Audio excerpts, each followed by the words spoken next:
Evening, Chad. Good evening, guys. How's things? Yeah, really good. Really good. good. Mate, yeah. Good. How's things with you? Good. Yeah, not bad, mate. Not bad. Done my first week in work, so yeah, Nice. all went well. Pretty busy. More classroom based really. And if all of you've noticed, I've shaved my beard. It wasn't actually. I didn't mean to shave my beard, yeah. What it was I was clipping it like that, yeah, and the razor fell off. The razor unclipped as I was clipping, and I went like that, and I'd done a big pass right across, and I was like, right, well, it's gonna all come off now. So it all came off, mate. But I'm gonna grow it back. But yeah, everybody's like been taking a Mickey Moo in work on it, saying, "Flipping out, where's your beard? You look dead young." Oh, that's how you look 25. You look 25 again, Steve. I know. I do, mate. Steve's younger brother.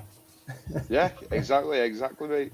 So, just to explain, Jay's going to be running a little bit late. He is joining us. It's usually, remember at the beginning it used to be me who was always running late, wasn't it? Now it's Jay, innit? So, yeah, he's just running a little bit late, so I can't see it being too long, 10 or 15 minutes or so.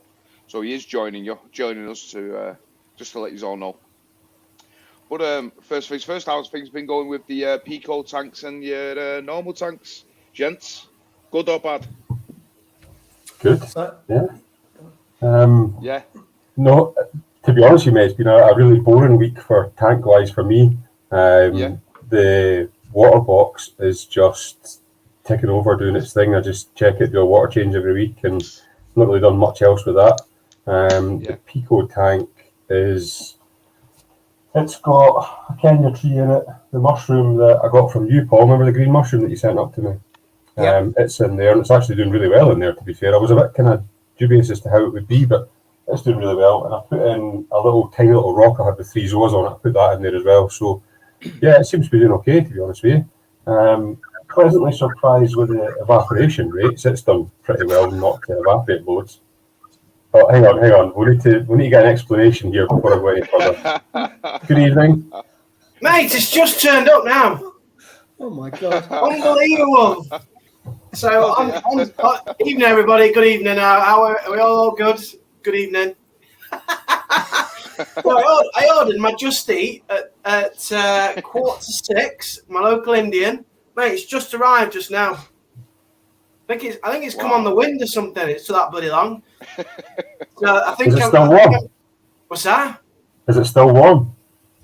Yeah, it's warm. Yeah, but I'm gonna have to eat it on here. But what I'll do is I'll put the camera on my tank, and I'll just join the chat and stuff. You should have just. You don't want to see me. You don't want to see me eat my curry, do you? Really? You should have just ate it and then come on, Jay. Just go down and eat it with the family, mate, and come back. They've all cleared up. My missus has gone out now. I'm sure we can cope without you, mate. He's afraid he'll miss out on something. Well, that's it. Evening, everybody in the stream. Anyway, it's good to see you all. But I'll mute me thing, and then I'll just eat and join in every now and again. It's all right. Yeah, absolutely, mate. No problem. Sorry, mate.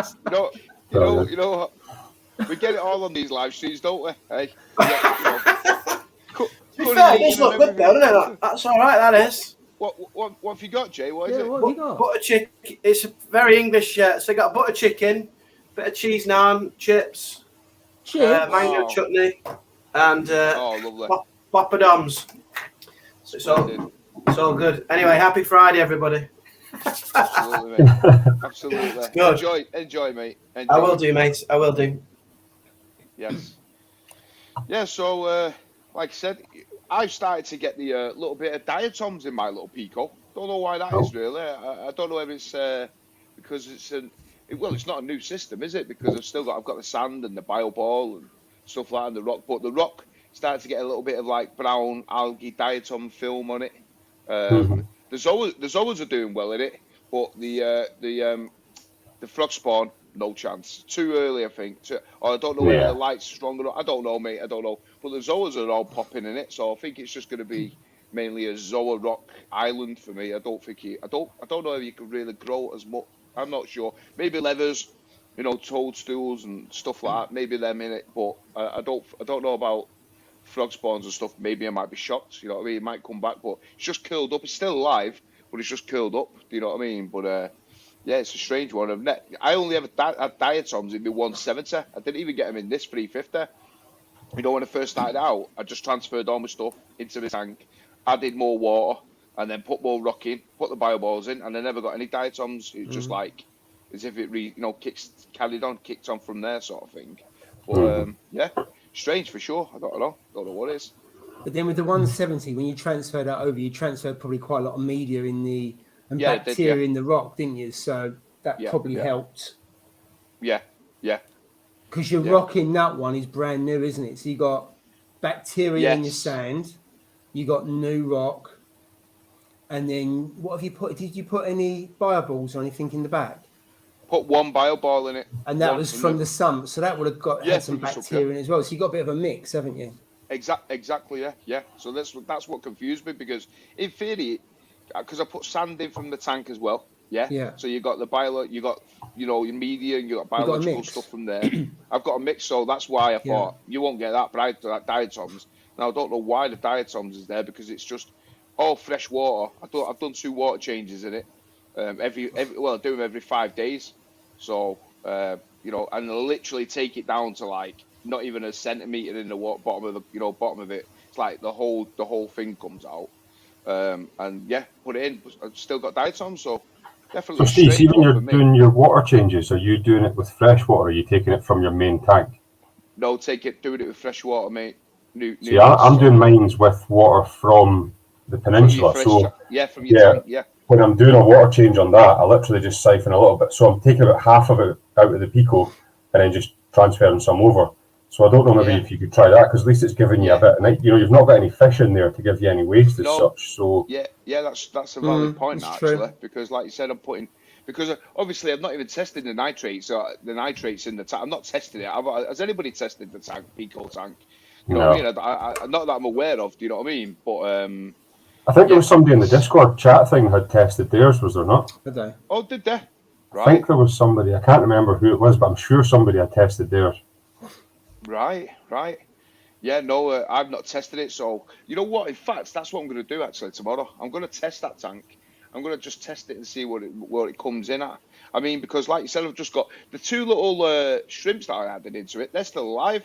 So, we all know invertebrates and stuff like shrimps and all that, yeah. They're the first things to die if there's anything out of sync sort of thing in a tank. You know what I mean? So, yeah, I'm going to test it, and they're both still alive, thriving. I've just been putting a little tiny bit of, some of the mice's food out of here, and they're going onto it straight away, like eating it and everything and sort of thing. So, yeah, it's a strange one for sure, but no algae, just a bit of diatoms.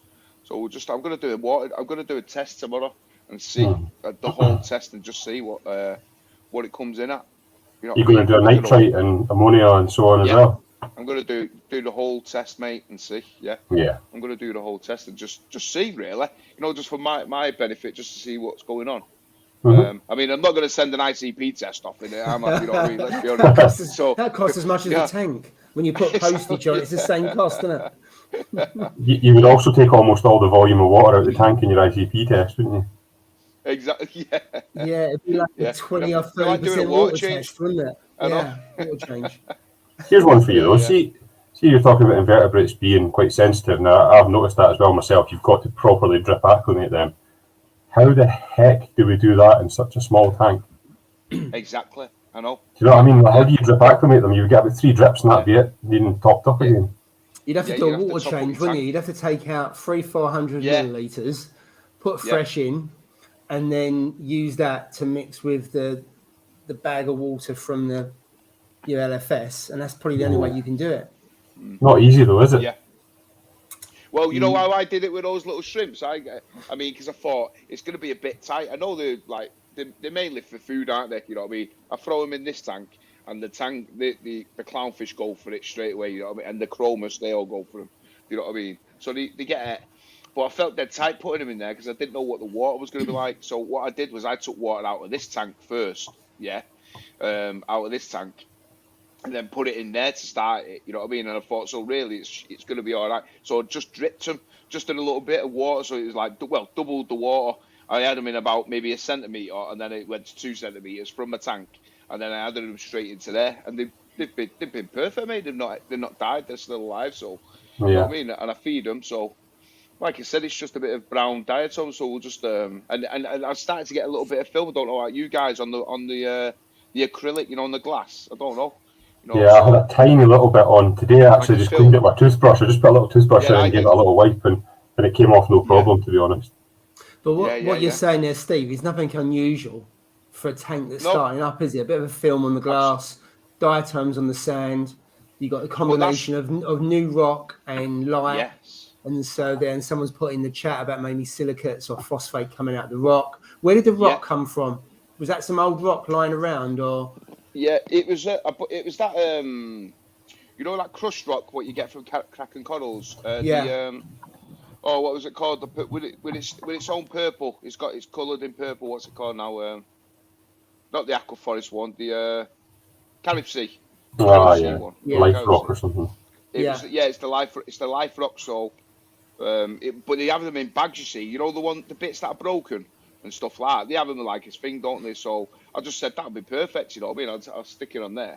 And yeah, maybe that's got something to do with it, because it's like I said. Really, I didn't keep this. If I was doing a whole tank myself or whatever, I would leave rock in a sump. You know what I mean? Rather starting another tank off, let it get all, you know, the bacteria on it, and then mood transfer it, and then put the water in. That way you've got like beneficial bacteria on the rock itself. Do you know what I mean? Before you did it. Well, obviously that was just like out the bag, dipped in RO water for 24 hours, and then sticking in the tank. You know what I mean? In that little nano. So yeah, it's a strange one, but we'll see. I'm going to do a test tomorrow and see what comes out, and I'd be surprised. You know what I mean? But like I said, there's no waste, is there? I don't think you're going to get waste from 2 shrimps. You know what I mean? I don't think. You're not going to get much waste. You know what I mean? So. Are you feeding them, Steve? Yeah, little tiny, literally, mate. 1 or 2, you know, like little tiny bits of mysis, or you know, 1 or 2 little of those, you know, the pellets. The pellets. Little pellets. Just literally the ones that sink to the bottom and they go on the floor and then they're onto them. But literally like 1 or 2. They eat them all. There's none left. Yeah. You know what I mean? So you will get some waste in there. So you probably will get a little bit of nitrate just from a little bit of waste that's in there. So it's probably relative. Yeah. So I'd be surprised if you haven't got any nitrates in there. Yeah, I would. I'm going to do a test. Yeah, I put really small pieces of rubble rock in the sump of the other tank. So I'm going to put that in the back because I haven't sorted my rock work out yet, but that's going to be a brand new piece of rock. So unless I balance it out, I'm going to put some sand from one of the existing tanks, a bit of rubble rock in the back. But I expect to have a bit of an algae and diatoms because it's a brand new piece of rock, and that's going to be the bulk of it. Yeah. I mean, this is a good thing, Mark. What Mark said, don't diatoms feed on silicates? Now, I'm not sure about that. I don't know. You know, Paul. They can do, yeah. Yeah, I mean, certainly locally to me, I know a few people that have got problems with their RO and their tap water and that's got silicates in it. So they've actually added another chamber to their RO machine with silicates to clean the water. I mean, touch wood, I think I'm okay because I haven't noticed anything out of the ordinary in the RO I use across the 3 tanks in terms of silicate or anything like that. So maybe it just depends where you are. But there's people no more than about 4 or 5 miles away from me that believe the silicates is coming from their RO. I mean, could it come from the rock? I suppose it could. I mean, I've got a piece of rock that's been in the shed quite a while in a bag, so I've given it a good rinse and it's been soaked in RO and stuff just to try and get rid of some of the crud. But actually, if it's got phosphate in it and nitrate, as long as it's not too much, I'm not fussed because it will feed the tank. Because I'm not planning on putting any fish in. I'm just going to feed the corals and see how it goes, which is probably more of a challenge than if you got fish in because there's no natural waste in there. So I'm going to have to work out whether I just put reefroids in feed it once a week, twice a week. I haven't quite worked that one out. I just have to see what happens. Yeah.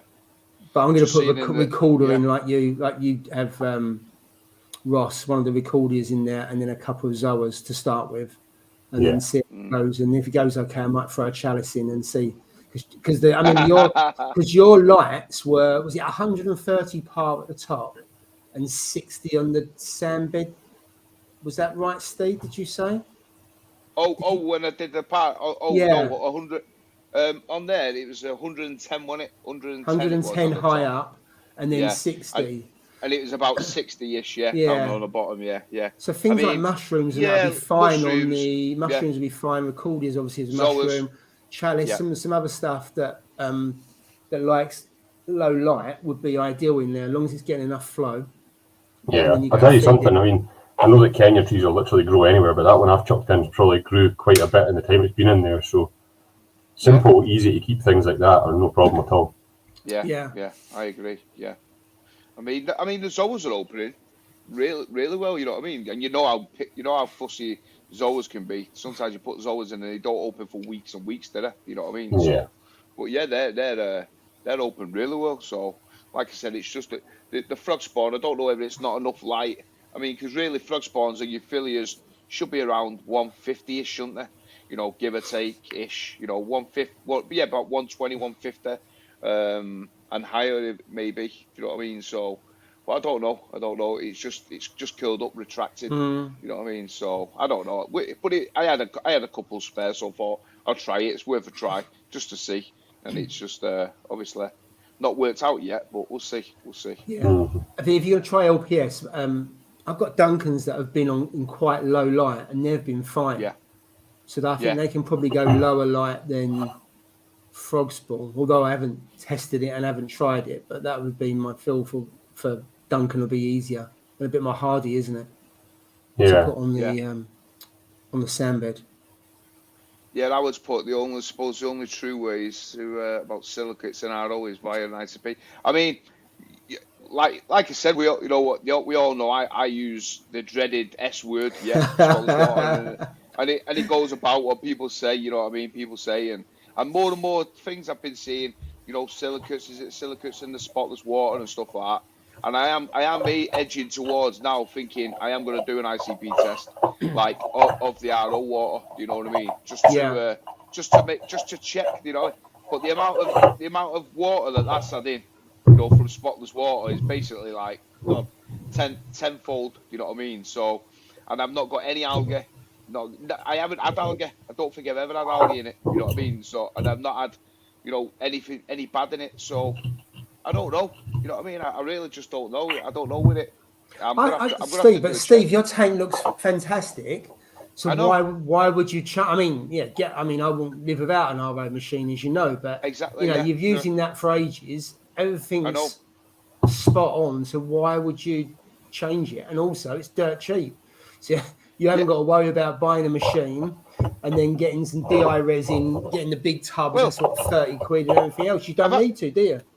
I've actually got a machine. The machine's in there. It's still got 3 brand new filters in it. You know what I mean? I had one, but it was the wastage. You know, it was like I was on a meter. You know what a meter is? I'm on a meter on my water. So it was like buzzing. It was buzzing around like that. You know what I mean? And I was like, oh my god! For every 25 liters, you was wasting 50. You know what I mean? Or something stupid like that. So it's like, whoa, this is a bit too much. This, do you know what I mean? Don't get me wrong. I was getting 0 TDS in it, so it was like spot on, perfect. But it was the waste. It was just the weight. It just wasn't. Now I could have gone the route of like maybe I don't know if it would have helped, but putting a finger pump on it, you know, a booster pump or stuff. I don't know whether that would have helped the waste. I don't know whether it would have produced more waste. I don't know. You can also put a second membrane in, so the waste re-injects back in the membrane again for the second one. That helps. Oh, can you do that? Yeah. Yeah. Yeah. So mine's got two. Mine's got as a 5-stage. So it's got the usual carbon, a filter, and then I've got DI resin, and then it's got 2 membranes on the top. And as I put in the video, that compared, so it's 150 gallon compared to the 100, and the production is twice as much, half the time, and then having a pump half the time again. So it was just when I done that test, it was just nuts how much. I mean, it takes a long time anyway because I've got TDS of 300 odd going in, but so that's going to take a while. But it makes such a big difference having 2 membranes, DI resin, and then having a pump. And I think Julie, she messaged to say she got a pump and it cut her production right down and really improved it. Yeah. But yeah, Steve, you're paying a couple of quid for quite a few litres, and you haven't got to mess around. Then why change? Yeah, I think it's just peace of mind, really, Paul. You know, like just making sure that there is no silicates in it. and stuff like that. I mean, all right, and the thing with me is because I don't do water changes as well. You know what I mean? So I don't know. It's a tricky one. I totally agree. Where there's not to change anything on my system and stuff like that. But if I'm still putting silicates in my tank, it's still not going to be beneficial to the coral, I don't think, anyway. You know what I mean? So I don't know whether coral can get a reaction to it over time. I don't know. You know what I mean? But I can't see it'll be beneficial to it. You know what I mean? But no, so, I mean, as you say, you could get an ICP on it, and then that could help make a difference to you in terms of, do you get your own RO, put silicates in there, and it's just a case of how big a system do you get? Do you get 150? Do you get 200? Ross, what's the size of the system that you haven't set up yet? Is it 350 or something? Yeah, it's a 300, mate. So I have set it up now and I'm using it now, and it's really, really good. To be fair, it makes 10 litres in about 15 minutes. Have you got? Is that a booster pump? Have you got a booster pump on that? No, I don't. Wow. But you've got to bear in mind, Steve, I've got 75 psi of water pressure, and I've only got 30 TDS as well. So I've got high pressure. So that's really on the top end of the pressure you need, and I've got low TDS. So that combined with a 300 gallon per day unit it's working really well. So yeah, I absolutely love it. To be honest, it's great. I mean, even my 150 gallons per day unit worked really well for me. I know that some people that don't have great water pressure or high TDS or so on, kind of struggle with it, but it worked brilliant for me. It was really, really good. But the 300 gallon per day one is fantastic, to be honest. Well worth getting. You need a minimum, I'd say, of about 50 of pressure going in. And it's weird. My pressure was used to be about 35, 40, and I used when I put the pump. And then when I put the pump on, it's about 75, and it makes such a big difference by having it. That's 50 to 75. That's the sweet spot I've found in terms of production. But of course, this time of year it's going to be slower anyway, isn't it? I mean, you've got snow around. I mean, my RO unit's the other side of this wall. It's in the garden. It's in the garden 365 days a year.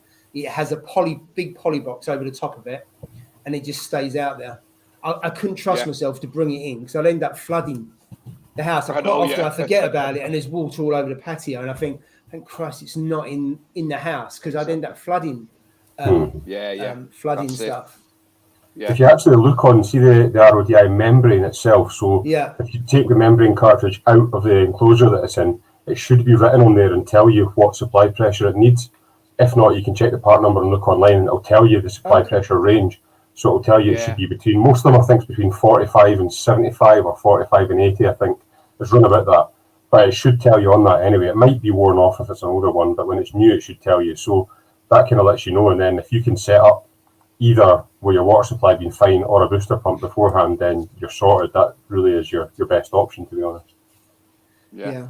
So there's a comment there regarding water pressure coming into the unit in two membranes. So I found no difference when I went from the 100 to 150 gallons. So that went from 1 to 2 membranes. As long as it's between the 50 and 75, the production just doubles, and then doubles again if you put a pump on it, MB reefing. So I would recommend a 150 over 100 and have a pump, unless you're like Ross, you got 75 to begin with. They said at about 100, I think it then starts putting pressure on the membrane, and it starts the life of that then reduces. From what I've read, obviously I haven't experienced it because I can't get anywhere near that kind of pressure. But that's what I've read in terms of what happens to the membrane when it gets too much pressure. I think it can also actually shove through some of the TDS itself, so you will get you're not going to get 0 TDS water if you've got too high a pressure. Because it doesn't clean it properly, because it goes through, doesn't it go through your carbon, goes through your filter. I think the DI resin is last. I can't remember the order it goes in. It just cleans it at the end on the DI resin. But what you find with DI resin, that also helps the membrane. It makes the membrane last longer. So I change my DI resin on a regular basis because of TDS. As soon as it goes to 1, I change the resin and it goes back to 0. So I've got a flush kit on mine, which basically allows you to bypass the membrane and flush it out. So you've got a flow restrictor on the back. Now without that flow restrictor, your membrane won't work. It needs a back pressure. So this little bypass, when you open that, allows you to flush out through the membrane, and that every time will increase the lifespan of your membrane as well. So that's something worth doing. If you don't have one, get it. It's only a couple of quid to add in. It's not expensive. Yeah, I've got one of mine. They recommend that you flush it for half an hour every time it's been idle for quite a while, because then it takes all the sterile water and flush it through. So sometimes I do that. But you're right, it just bypasses it and it just cleans it out, doesn't it? I was told 10 minutes to do it for, but to be honest, I do it kind of. So once I've ran my system, I do it for 5 minutes after it, and then when I set it up again, I do it for 5 minutes before I use it again. And it seems to be fine at that, to be honest with you. I've never had any issues, but it's definitely worth doing. Yeah. That thing about Spotless that's on there from Howard, I think it depends on who maintains the machines. So around my area, it has not got a good reputation. And people are saying that the phosphates and nitrates, and it's nowhere near as clean as it sounds for you and for J-Steve. So I think it depends on where you are in the country, I would say. Well, going to Howard's on his point there. Yeah, exactly. It's exactly like what you say. So many different conflicting information and advice on it. Yeah, I mean, originally Spotless water didn't even have marine or anything in its whole idea. Yeah, it's only when people started posting, oh yeah, it's good for a marine tank, is it good for a fish tank, is it good for a tropical tank, etc., yeah, then they started to advertise it on their website then, that it was okay for it, you know what I mean? So you would have thought they would have done their R&D and thinking, well, you know what, we need to make sure all silicates are out of this, because this is not, we can't advertise it's good for fish tanks and silicates in it, you know what I mean, and stuff. So this is what puts me onto it. And like I said, I've been using it over 2 years now, I think. Yeah. And I've never had an issue, but just like my tank's never had an issue, so I think anyway. You know what I mean? But when I've done ICP tests, I've had no silicates in my tank. You know what I mean? So, like you said, it might come down to maintenance. Who does the maintenance on the tank, on the filters, stuff like that? Maybe you might have a bad batch of water and stuff. Yeah. But I do. If for instance I wasn't on the water meter and stuff like that, I probably would run one. You know what I mean? Because like you said, you just turn it on, flush it, do the whole thing, and it's good to go. And you make your own water. But I think it's just a hassle, and like you said, it's the cost as well. So cheap, you know what I mean? To just buy it, 125 litres of water for what? £8, £9. You know what I mean? So it's just insane, mate. I can't make it for that. You know what I mean? Yeah. So it's for me, it's totally different because water's free up here, so you don't pay for water, and at the same time, for me to go to my LFS and buy water, say if even it was £3-4 or £2, whatever it is, for 25 litres, the RO machine, they're only about £80. So by the time you take one of them, run it for a year, you know, it's paid itself in no time. So I can see both sides of the argument. Plus the fact that Spotless water doesn't exist in Scotland. There isn't any of them up here. Apologies for saying the S word. I shouldn't have said that there, but it doesn't exist up here. So there isn't an option for that. The only option I've got is to go to my LFS or to get an RO unit. So I got the RO unit. That stemmed from the very, very first time when I set up that little tank. I went to quite a big chain of fish stores in Scotland. There's basically only one of them, and got the RO water from them. Got back home and tested it. Now it was in a clean container. It was never been used before, brand new, and it was over 300 was the TDS reading from their RODI water. So I sent an email to them complaining about it and was basically told that it shouldn't be that high, blah, blah, blah, blah. I kind of argued the point a bit, and they said, come back over, we'll give you more. I said, no, it's all right, just forget it. So I ended up pouring all that down the drain and then ended up getting the RO unit. So the RO unit's been the best kind of thing that I've done, to be honest with you. Now, there is a lot of LFSs that pride themselves on doing good water, but I would always check it yourself. Now, one thing to watch with that is don't just like, I've heard so many people saying to me, oh, I got water from my LFS and I tested it and it's 200 or something, but what was in that container before you went there? That's the big question. If you've had salt water, if you've had something in there, if it's not a clean container, you don't know that. You need to check it as soon as it comes out the RO unit. That's the best thing to do. Yeah. So to be fair, some of these people that have said, oh, it's rubbish water or so on, it might not actually be. It might just be what's been in the container before. You can't use a salt water container for RO. It's going to give you high TDS when you look at that. So I use just that. I mean, I've got mine written RO water and so on, and just a Sharpie so that I know exactly what is in that. And it's always going to be RO water that's in it. But yeah, for me, it's much cheaper and much easier. You know, I can make my own water in a matter of an hour or something in the back garden. It's all ready to go, rather than having to jump in the van, drive across, get water from somewhere, pay for it. And it's just, I find it so much easier to do the RO machine. I mean, I think what I would do if I was to do it was I would plumb it into a pump underneath the sink, and keep my RO unit on the outside. You know, get some sort of box, box it in a cupboard sort of thing, and then have two of those, because I've still got them actually. Two of the green garden bins, the thingy bins. The big water butts. The water butts, and I'd have the water pumping into that, and then have it on a float, on a float switch. I'd have it on two, because float valves have a tendency to get stuck. But I know what you mean. Absolutely. You know what I mean? Then have it strip off when it's full and do it that way. I'd have it outside that way. It's not going to flood the house and kill me like you said, Ross. You know what I mean? And sorry, Paul. And it's a lot more simpler to do it that way. You can get them a lot more space. You know what I mean? So I'd probably do it that way if it did go RO unit, but I'd have to test the water first, and then just to make sure, because, like you said, I think it's pretty decent around here. So there's no point in changing something that doesn't need to be changed. Absolutely. So, but it's a good point, Ross, about the containers. I use citric acid on all my containers. I think we talked about it on the live stream. I know it was last week or a couple of weeks ago. And I used one of the big 25-litre ones, the white one, and it had a bit of algae in the bottom. I put some citric acid in it, shook it about a little bit, left it for an hour, and when I poured away, it was clean. There wasn't a mark in it, so I'd done it all on the others. So I hadn't done that for a while. So here I'm thinking, well, it's coming out 0 TDS, and it's probably going into dirty, crappy containers, which then defeats the whole object of trying to keep your RO coming out really clean. So I hadn't done that for quite a while actually.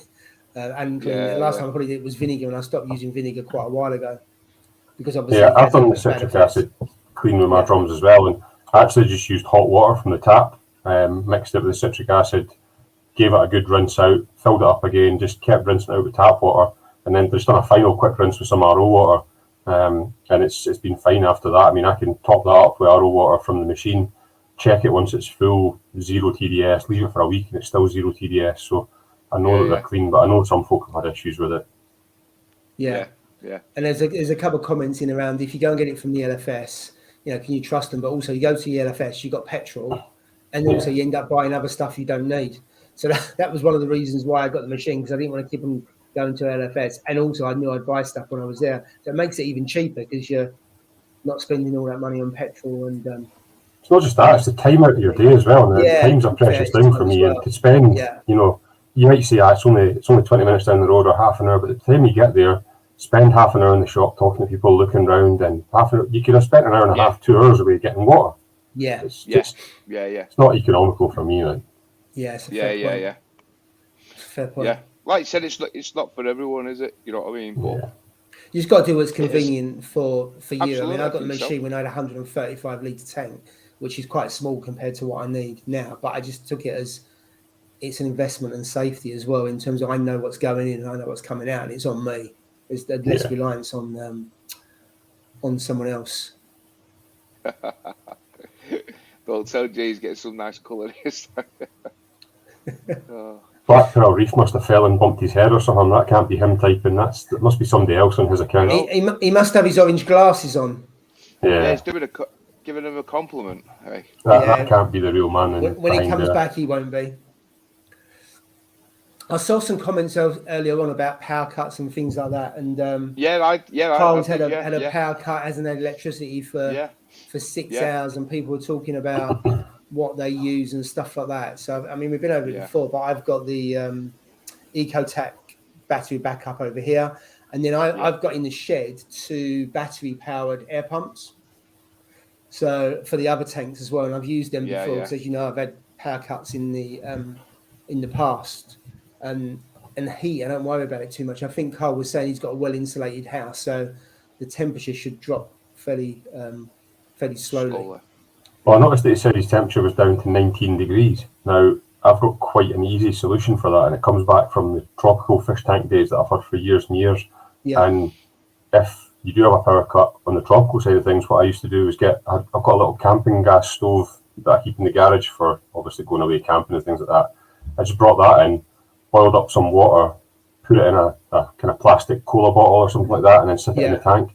And you can do that every few hours, whatever, and it'll keep the tank water at a decent temperature. You're not going to lose too much water. Okay, it's not that accurate, but it's better than the tank cooling down. You're going to be able to heat the water up at a decent kind of rate. So that's something that, you know, it's cheaper than buying a generator or a battery backup system. If you need just heat, like you say, Paul, if you've got a little air pump that's battery powered and a camping gas stove that you can boil up some water, then I think that's all I need, to be honest with you.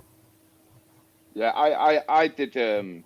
Before I've got a generator. I bought a little generator, just in case on the very rare occasion that it does go out. But I put a hot water bottle in my sump, when mine did it. You know, a hot water bottle. Boiled the hot water bottle and stuck it in the sump. I was a bit wary about what it's made of, the hot water bottle, you know, like the rubber and stuff.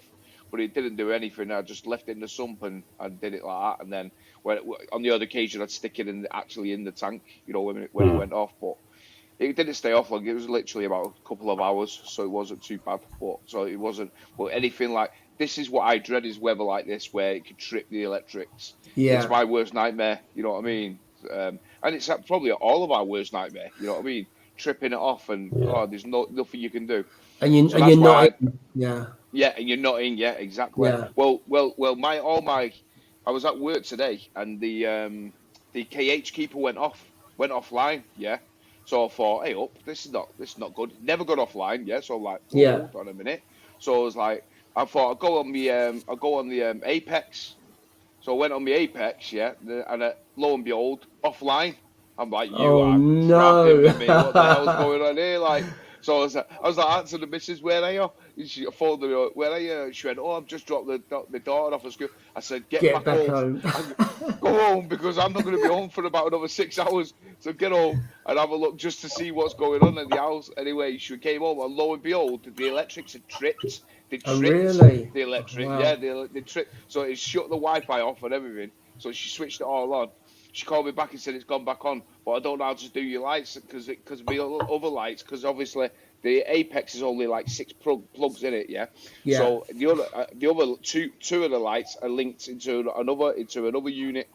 So, but you've got to reset it. You've got to press the reset button when it trips. It's a safety device, you know, on it. Yeah. So she didn't know where to press it. So I'm like on the phone, bloody press it. You put the lights on, like losing my head. You know what I mean? But mind you, the lights would have been fine off for a few hours until you come home, to be fair. Oh, mate, I was deviled. I was like, what the hell? You panic, don't you? You're like, what the hell? Yeah. So, but we did it in the end. So in terms of, Galgo's asking about, have you got a generator or is it a UPS battery one? So is it a proper generator? So it's in the shed and you got to get it out, diesel, plug it in. Yeah. It's just I think I paid 269 quid. It's not a thing. It'll just power enough for the tank. It won't be able to power your house. So you'll sit there in darkness and cold, mate, but the tank will be heated and you'll be all right and have flow. Absolutely, mate. Yeah. Listen, we do a lot of camping in the summer, yes, and I'm like Ross. I've got about 12 gas stoves. I can make a meal on that, mate. Don't worry about that. Yeah, as long as that tank's running, I'm not bothered. But have you tested the generator out on the tank to make sure it will actually run it in case you need to? Yeah, I've done it, mate. Yeah, it's all done. Yeah, I made sure like it definitely work and all that. You know what I mean? I went. What was it called? Where did I buy it from? The bloody finger shop. What's it called? Screwfix. I bought it from them. They had them. So yeah, it was. It's okay, mate. Like I said, it's only a cheap one. You can go stupid, can't you? Into the thousands for a generator. You know what I mean? Yeah. But I don't want it to power my house. I just want it just enough that I can get it through. I mean, the neighbours won't be too happy with it because it's a noisy thing outside your window. You know what I mean? Yeah. It's going to be outside, mate. You know what I mean? So. But yeah, you can get I think Honda do a brand that are called silent generators that are really quiet. Oh, really? Quite a lot of like when I'm away with the motorhome and that, a lot of people on the sites have some of them, you know, parked at the side of the road with a little generator going. And to be fair, they are really quiet. So they're good, but they're also very expensive. I was about to say they're going to be expensive, aren't they? Because of the silencers or whatever it is has it on it to make it. But they are quiet, to be fair. So it depends what you want. Yeah. Gal, you're saying what model is it? You know what? I don't even have a clue, mate. I'll find out and I'll message you. I'll go out tomorrow, and I'll send you the link over, whatever it is, mate. I've forgotten the name of it. It's in the shed, but I'll send it over to you. It's not like a day one. Like I said, it was about 269 quid or something when I got it. So, but it does its thing, mate. You know what I mean? It's as long as I know it'll run the tank or work the tank a little bit, then that's all I'm happy about, mate. Yeah. When was the last time you tested it then, Steve? Oh, not for a while, mate. Oh, about 8 months, mate. 8 or 9 months or something. Yeah, it's a long time. So, speaking of long time, can I just mention that I've never known anybody to take 45 minutes to eat a meal before. Like, even a three-courser, I could tan that in probably a good 20 minutes. How's you taking 45 minutes to eat? It wasn't even a big one. It was a couple of bits of chicken, some chips, and a lamb bread. Yeah. He might be doing a nitrate test. Yeah, he's eating it with a baby spoon or something. That's what he's doing, isn't it? Yeah, 40-odd minutes. What the hell? I don't know what he's doing. No, he's mad, isn't he? He's mad. Where is Jay gone in the bins? Yeah, probably. One thing I will say, and it's probably the first time ever that up here where I live in Scotland, we have absolutely no bad weather whatsoever. There's not even a breeze. There's nothing. Woke up this morning to a slight covering of snow, and I think some of the main roads were a bit kind of affected with the snow. But to be honest with you, there's no wind, there's no nothing. We've had some snow today, but it didn't really come to much. And not even a breeze. So for the first time ever, we're getting away with it. Wow. And yeah, I would have thought you would have had it full belt, mate, up there. Yeah. Seems to be down south this time, which obviously, I mean, it's 10 times worse when the London media report that. But it will be, won't it? The end of the world is coming. Apocalyptic weather. I can just hear the titles now coming. We've had trees blow when my kids go to the school. They have another school for kids who like got learning difficulties. Theirs is at the front, and there's a great big tree that's blew down onto the fence, mate. Missed the building by about maybe 6 foot, 8 foot. Huge tree. It's blown. It's blocking off the main road, Or the ambulance, not the ambulance, sorry, the fire crew were there, chainsawing it and all that, doing everything, mate, to get it out the road. Huge tree. It is really, really, really windy down here. And yet usually the Pennines block it, from us. So we're like in a valley, aren't we? You know where we are. So you got the Pennines, you got Oldham, and then we're at the bottom where we are. So we don't usually get any bad weather like snow and stuff like that. But the wind is like mega. It's come with a vengeance here for sure. NB Reefing's got a good comment there, Steve. Just the next one down. You need to remember, a breeze to Scotland is a gale force down south. That's true. There'll be some of the islanders up the north of Scotland just now looking at that going, what's all the fuss about? It's just a little bit of wind. The O2 dome has no roof. Is this a wind-up or what? Or no, some of the roof has blown off. I saw a picture of it today. It's only it's kind of canvas. Yeah, right. I don't think it's got no roof. There's a little strip of it that's been ripped that I've seen. Yeah. Oh, is it? Ah, right. I'm down south today. A flower go.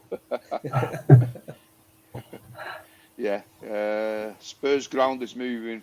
Spurs' ground, the roof is moving. Wow. Yeah, it's causing havoc for sure. This weather. Yes. Yep.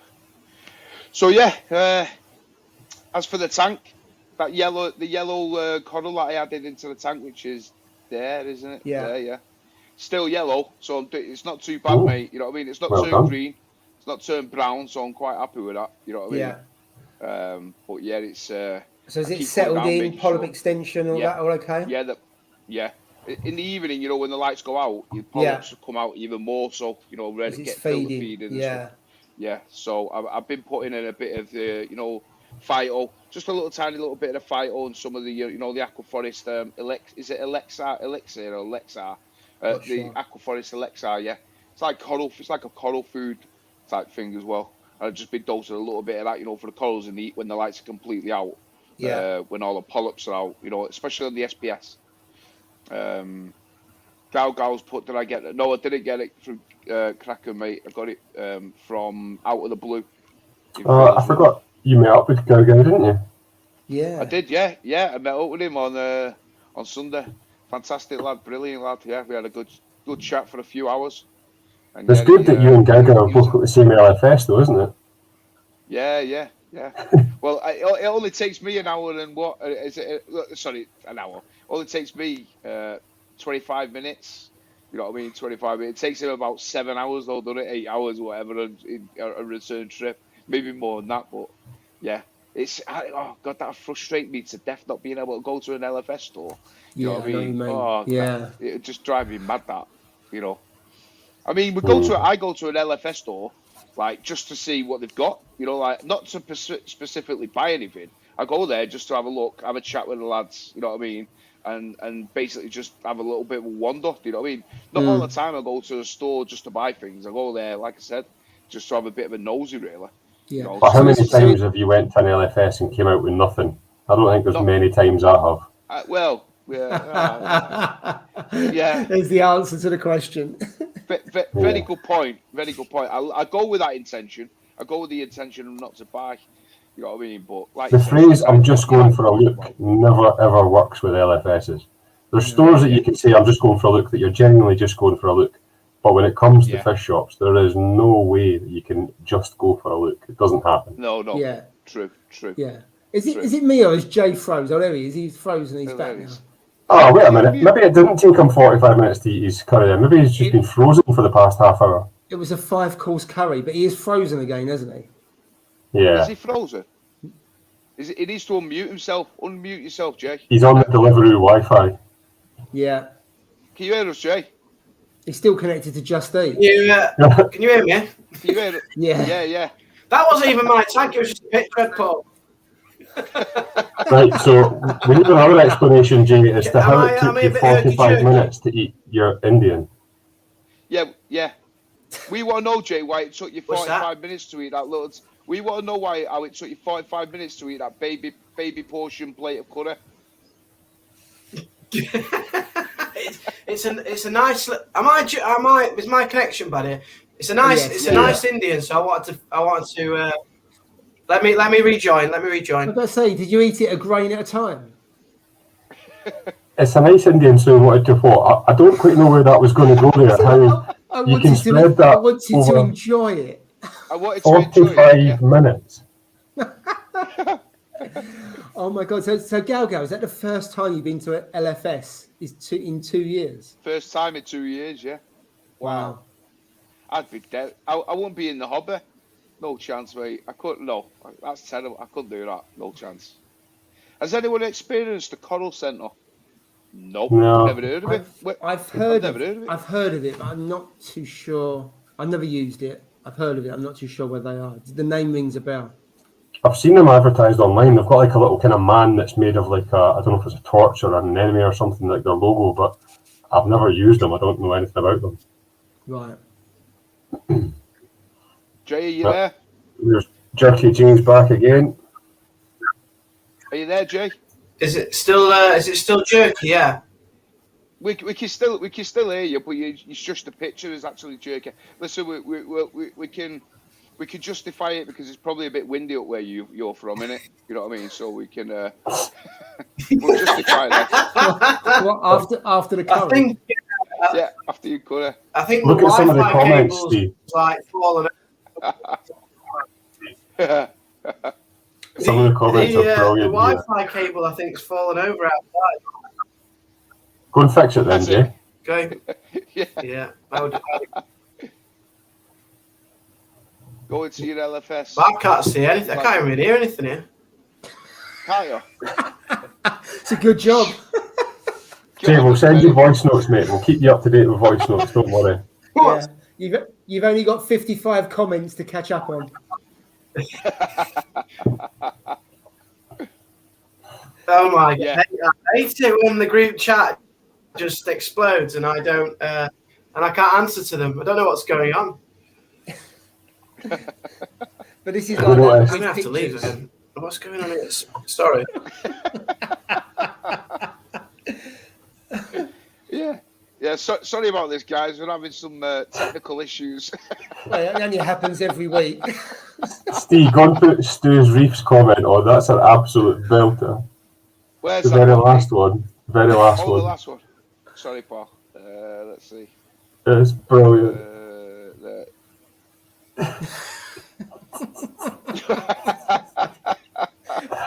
Oh man, I absolutely love this. Oh, this is a cracker, isn't it?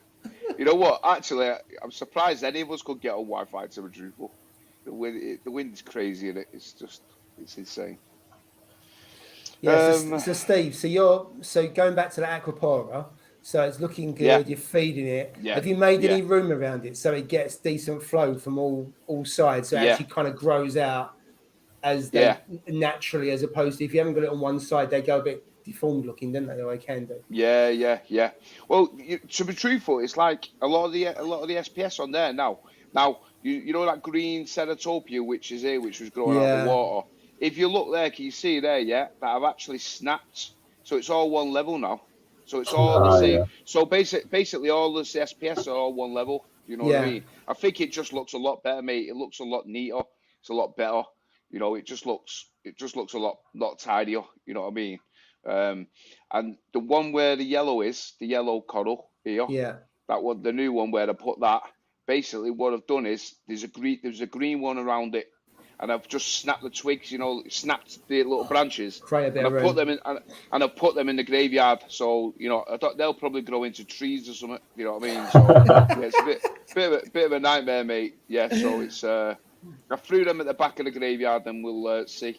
But I need, in fact, that's what I'm going to do. I'm going to do a test of that, and I'm going to take a photo just to see how many corals are in that back of that thing. It's just, there must be tons now, mate. You know what I mean? There's loads of it, I reckon.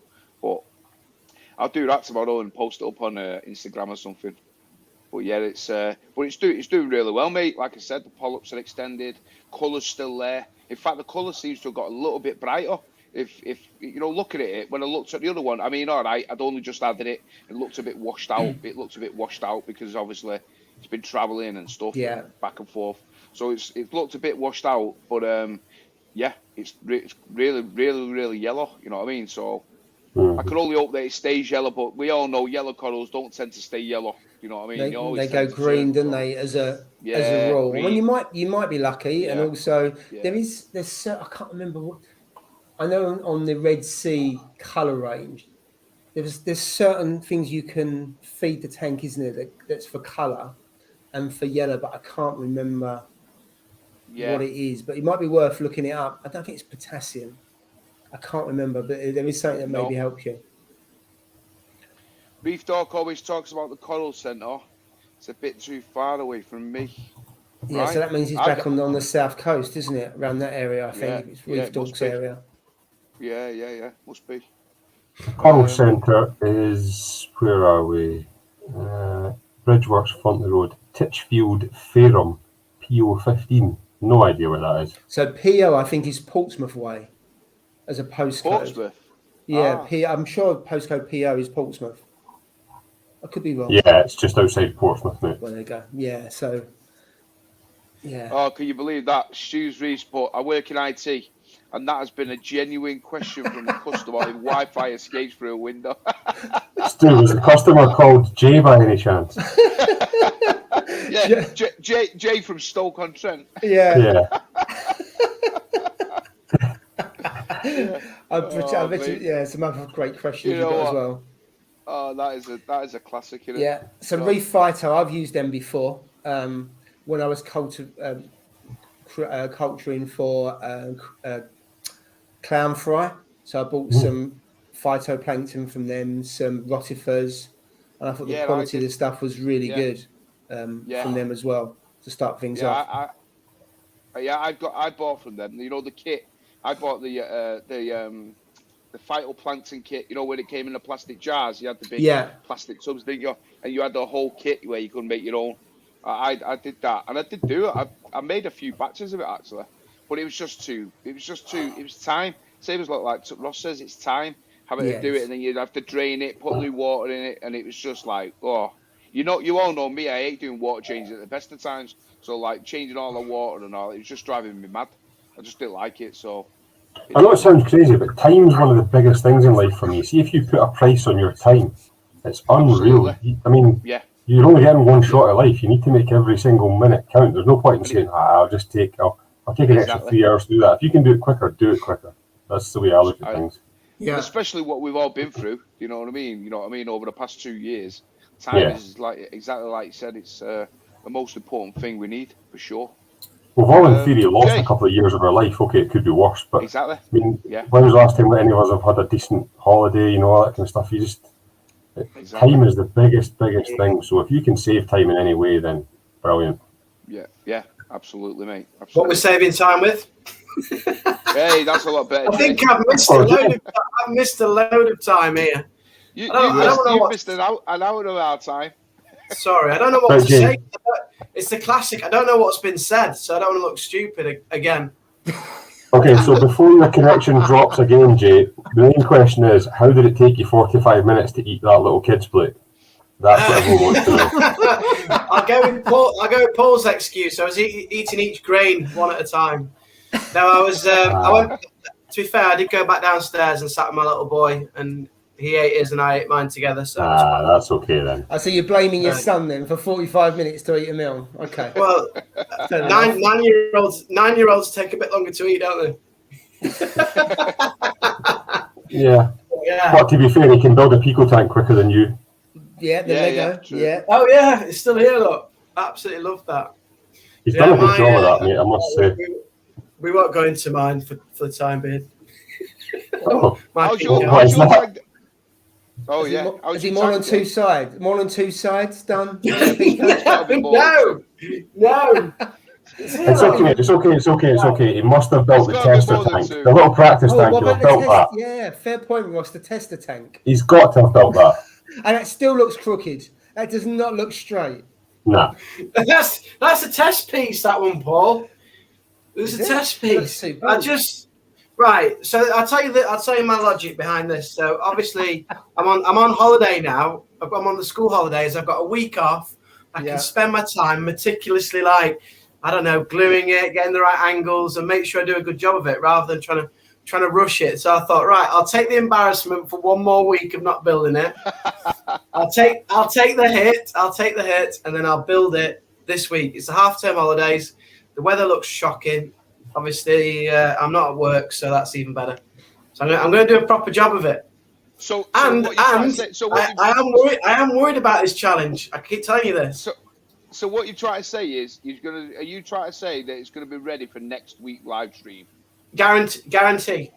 Right,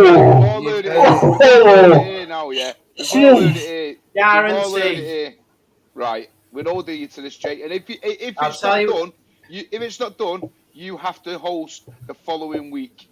Yeah. He's not around. He's not around the following week. The week after that, then. All right, then the week after, then you're not getting away with it. Yeah. The week after, you'll host. That's why he didn't say anything. He knew he wasn't around. You're supposed to be my mate, you see. What are you saying? That is fair.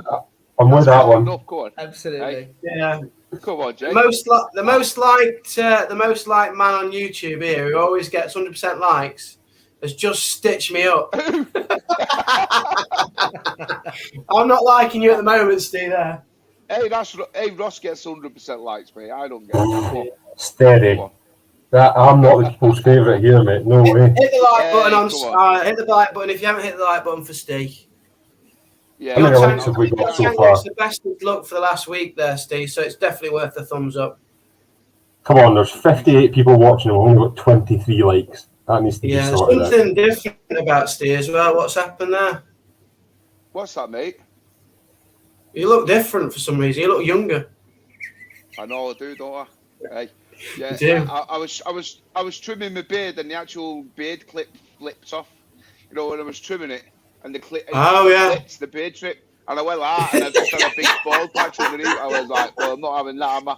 It's gonna come off now, so. Right, suits you to wear. It looks clean. You do look handsome. Yeah. Hey, I appreciate he says it and then he laughs. I'll send that PayPal over to you later on. Jay, I think you should grow a beard. Who, me? I can't grow one.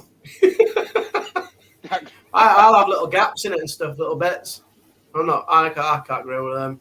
I struggle to grow SPS, never mind anything else. Hey, but at least your beard would be naturally brown anyway, it'd be fine. Yeah, no, he'd have a green beard, wouldn't he? That's it. Jay's thrown down the gauntlet. I don't know what gauntlet I've thrown down. I'm worried about this Pico challenge because it'll be the hardest thing that I've done so far because it's only 3 litres of water, which to keep stable, I just think is going to be a bit impossible. This one to keep everything stable and happy is going to be. Have you seen some of the competition that we've got in the Pico Challenge? Some of the tanks are incredible. There's some serious tanks in this competition, by the way. Did you see Lucy's? How are we actually going to judge this? How are we actually going to judge who's going to judge this? We spoke about this before, and I think the judge will be a case of when we get to the end of the year, everybody will submit basically 1 or 2 photos, probably just one, but a couple of photos, whatever, of the tank. And then everybody that's in the challenge will vote on their top 3 tanks, but they can't vote for their own, obviously. So everybody that's taking part in the challenge will then vote for the top 3 tanks that they think are in it. So I think that's probably the fairest way to do it, because to open it up to the public and so on, you know, such and such has got so many of his pals doing it, and, you know, they'll all chip in, whereas if we do it between the people in the challenge and just have them voting on the top 3 that they think, I think personally that's the fairest way to do it. Don't know if you guys agree with that or not. I'm good with that. I think that's probably the best way. And at least then, I agree. You know, everyone that's taking part is then voting for what they think is best. Yeah. And how many people we got in the challenge? It was 34 last time, wasn't it? Has it gone up since then? It's gone up by quite a few since then. I can't remember off the top of my head, but I think we're probably closer towards the 40 mark now. Wow, who would have thought when you bought that Pico before Christmas and then we had a chat that we'd still be talking about it in February? Jay still hasn't built it. Well, maybe we would have thought that. But and then actually we're over 40 and there's people in Europe, UK and US in the challenge. It's a bit mad, isn't it? I know. It's definitely went bigger than we thought it was going to go, that's for sure.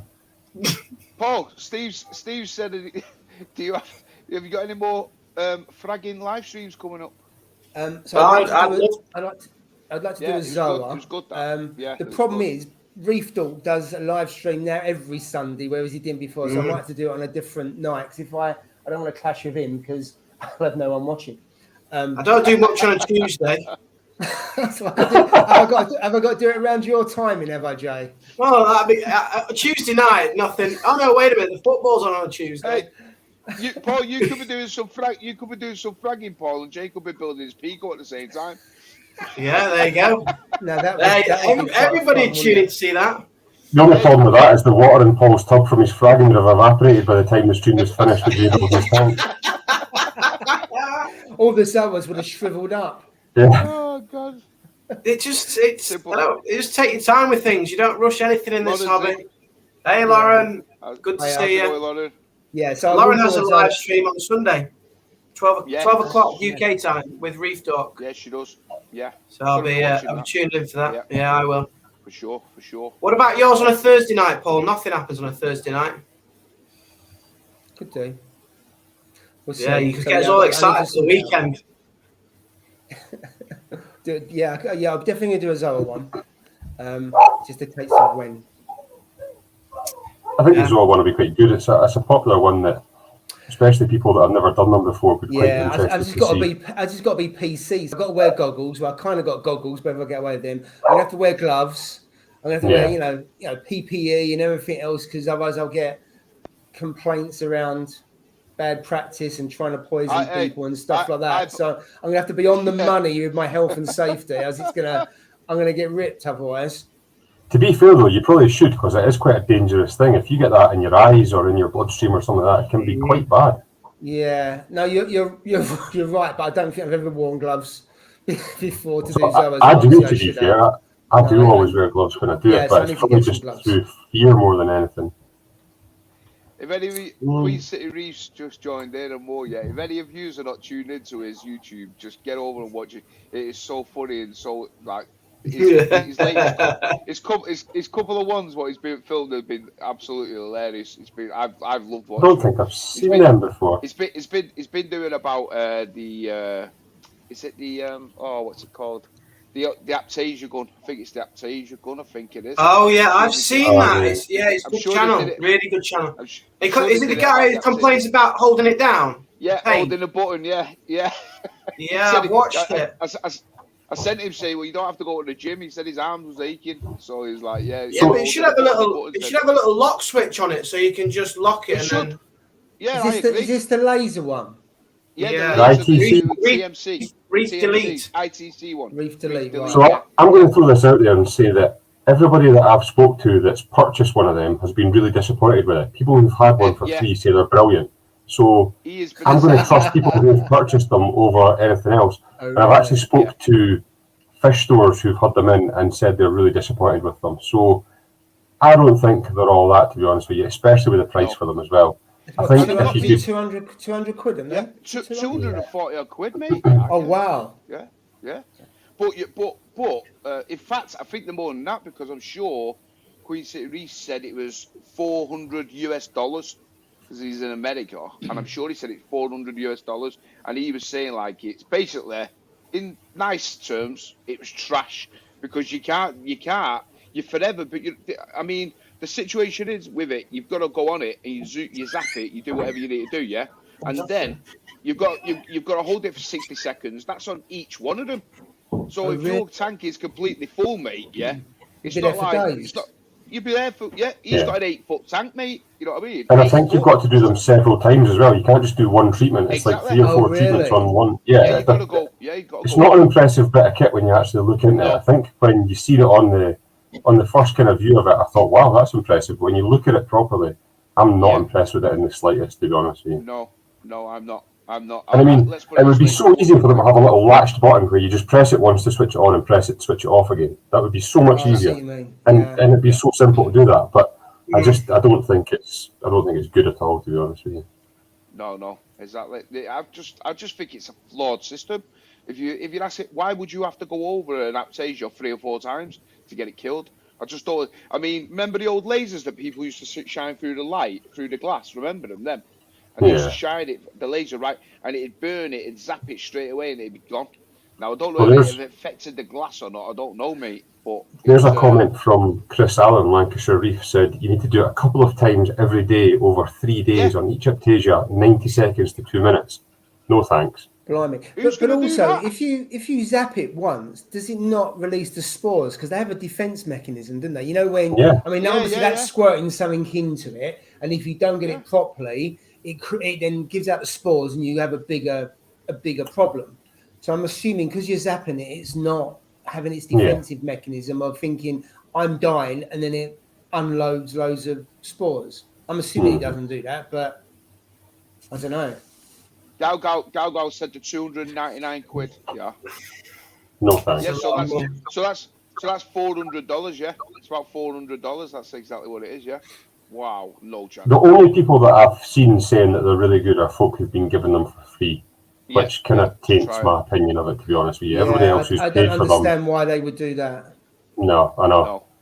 No. Everybody who's paid for them has said that they're terrible. Yeah. People who've been given them for free say they're amazing. So it's a different perspective, isn't it? You know, if you get something for free, so what? And also, do you feel inclined to say it's good when you're not convinced? But when you spend that amount of money, you expect that kind of value, don't you? I would anyway. Exactly. Yeah. I'd expect it to zap it and it's gone, not to faff around for days on end.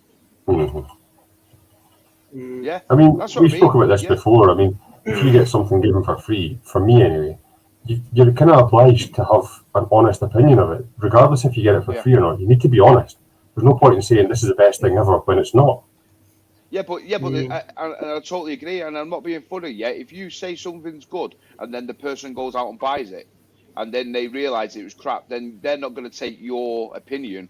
They're basically just going to dismiss you, then, aren't they? You know what I mean? As a person, you know, they're going to say, "Well, I'm not going to listen to him no more because last time he said it was good, it was the best thing, and it was crap." Do you know what I mean? So you lose that respect then. There's credibility, that's exactly what it is. It's credibility, and also being genuine as well. That you get something for, and some people get things for free and don't. And I know some people have got things for free and they don't say it's free and they don't say it's sponsored, which I think is even worse. Yeah. It's a tough one. It is. And then you have to be close to the Aptasia. It takes more than once. Yeah, exactly. Yeah. I mean, 3 or 4 times. That's just ridiculous. Yeah. No chance. I wouldn't do that. Get some peppermint shrimp in there, and they'll do the job, mate. You know what I mean? They do the job. I think I've got 2 in my tank now. 2 peppermint shrimp. They don't come out. They only come out at night time. Obviously, with the light. But I can't. I've got one huge. I've told you before. One huge aptasia in the chamber. You know, in the rear chamber, in the overflow. I can't get to it because I can't get my hand in. Is it really down? So you couldn't put a piece of putty. You can't put a piece of putty or something over it. I thought it's right. It's literally right. I swear to God, if you've seen it, mate, it's like the size of one of my torch corals. It's absolutely massive, mate. Yeah. You've been feeding it. And I'm like, I can't get to it. You can't get to it, so I couldn't get Aptasia X in it. You know. And there's no way you can do that. You're risking it burning everything out. You know what I mean? So I've left it in there, and I've got like 1 or 2 Aptasias in the tank, tiny little ones. But then you come down and they're gone. You know what I mean? So the peppermint shrimp do the business. You know what I mean? As long as you've just got to watch peppermint shrimp because they can be hit and miss. You know what I mean? It's just sometimes they will have a nibble on some coral, but like I said, mine come out in the evening. So I've never noticed them eating coral. They might have, and I just haven't noticed, or it doesn't make it. The fact I haven't noticed it, I'm happy with that. And I'd always put them in as soon as I get the tank, as long as you got enough food in there for them, then that just prevents it, rather than you get the aptasia and then you put them in, because then if you've got too many, you then need loads more to deal with it. So all 3 of the tanks I've got peps in them, and I've said before, I've always had peps in a tank. Obviously not the Pico, but the others definitely. It's one of the first clean-up crew I'd put in a tank. Exactly. I got I had a frag came in that had some aptasia on it, and they weren't massive bits, just small bits. So I got peppermint shrimp, put it in, and within a matter of probably a week, they were all gone. There was no aptasia whatsoever in the tank. But shortly after that, I would say maybe a couple of weeks later, the peppermint shrimp just disappeared.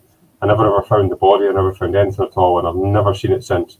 It's a tiny tank. It's not as if you'll see it. So I don't know what happened to it, whether there was just not enough food for it, whatever. But it's gone. And touch wood, I don't have any aptasia anymore. But it done a job, and it was really, really good. So that's the kind of, when people say to me, I've got aptasia, that's the very first thing that I'd recommend, is put a peppermint in and see how you get on.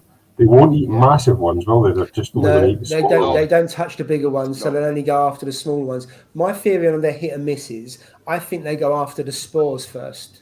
So therefore you won't see them make a difference. And I mean, I've got no evidence of that, because I find it takes them quite a while.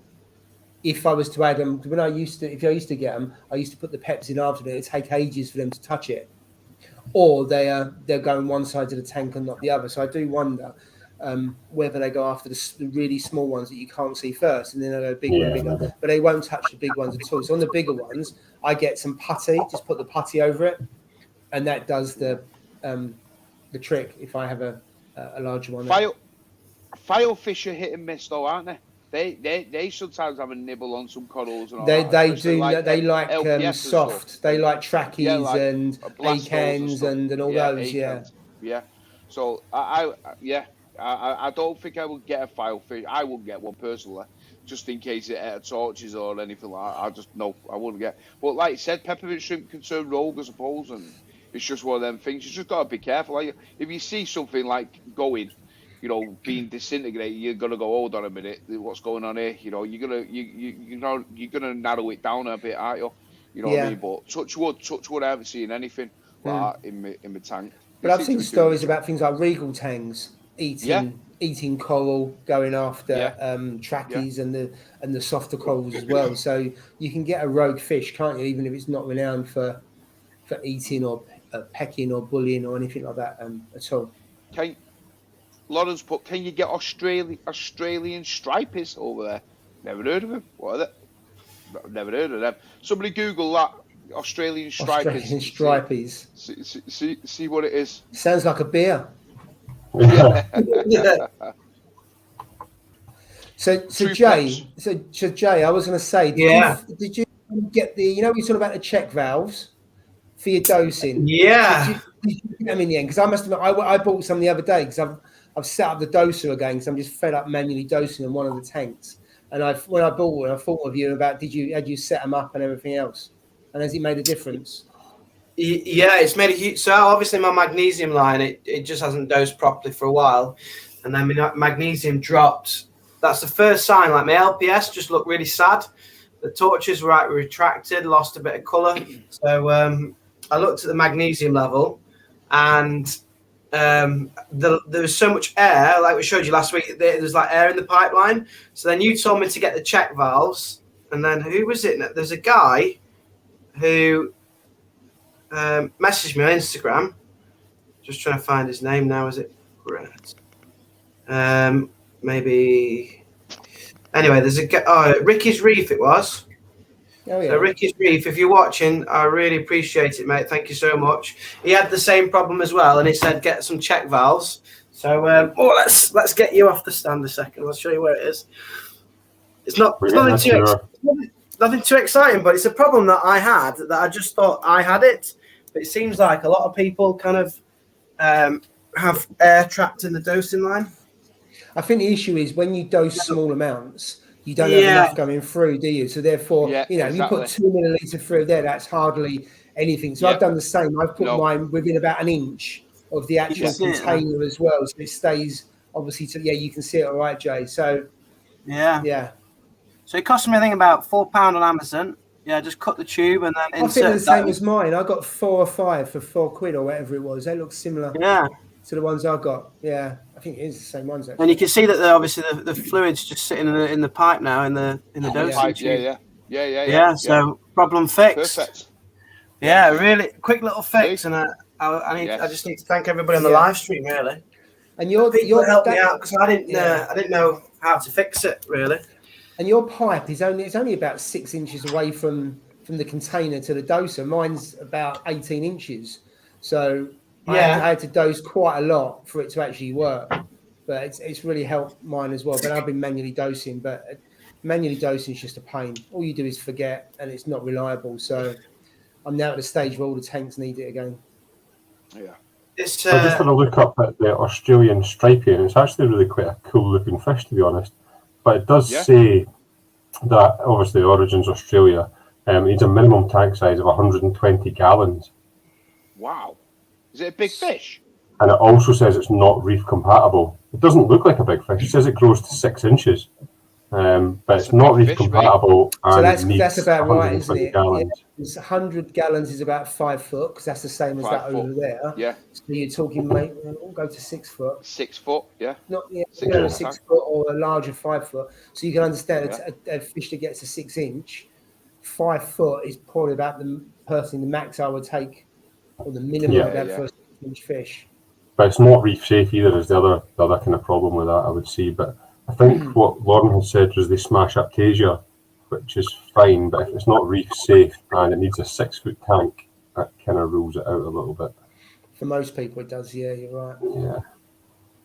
What about these little coral gobies in the picos? I've seen a couple of people putting those in. When I read about them, they seem to need 10-gallon tanks or something, but obviously. Yeah, I did. I read it. Yeah. Yeah, I saw that, and someone put in the comments earlier on about neon blue. As you know, I've got a neon blue goby. Mine just swims around the 170. So I personally wouldn't put either of those in the tank. That's just my personal view.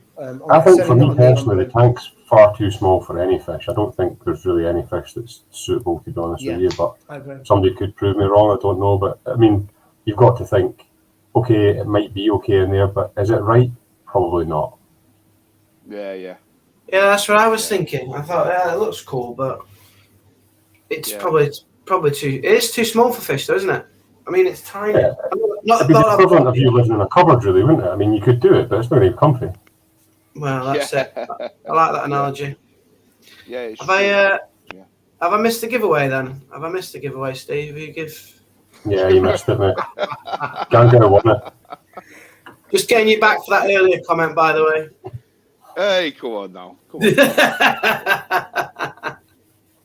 Very good. Yes.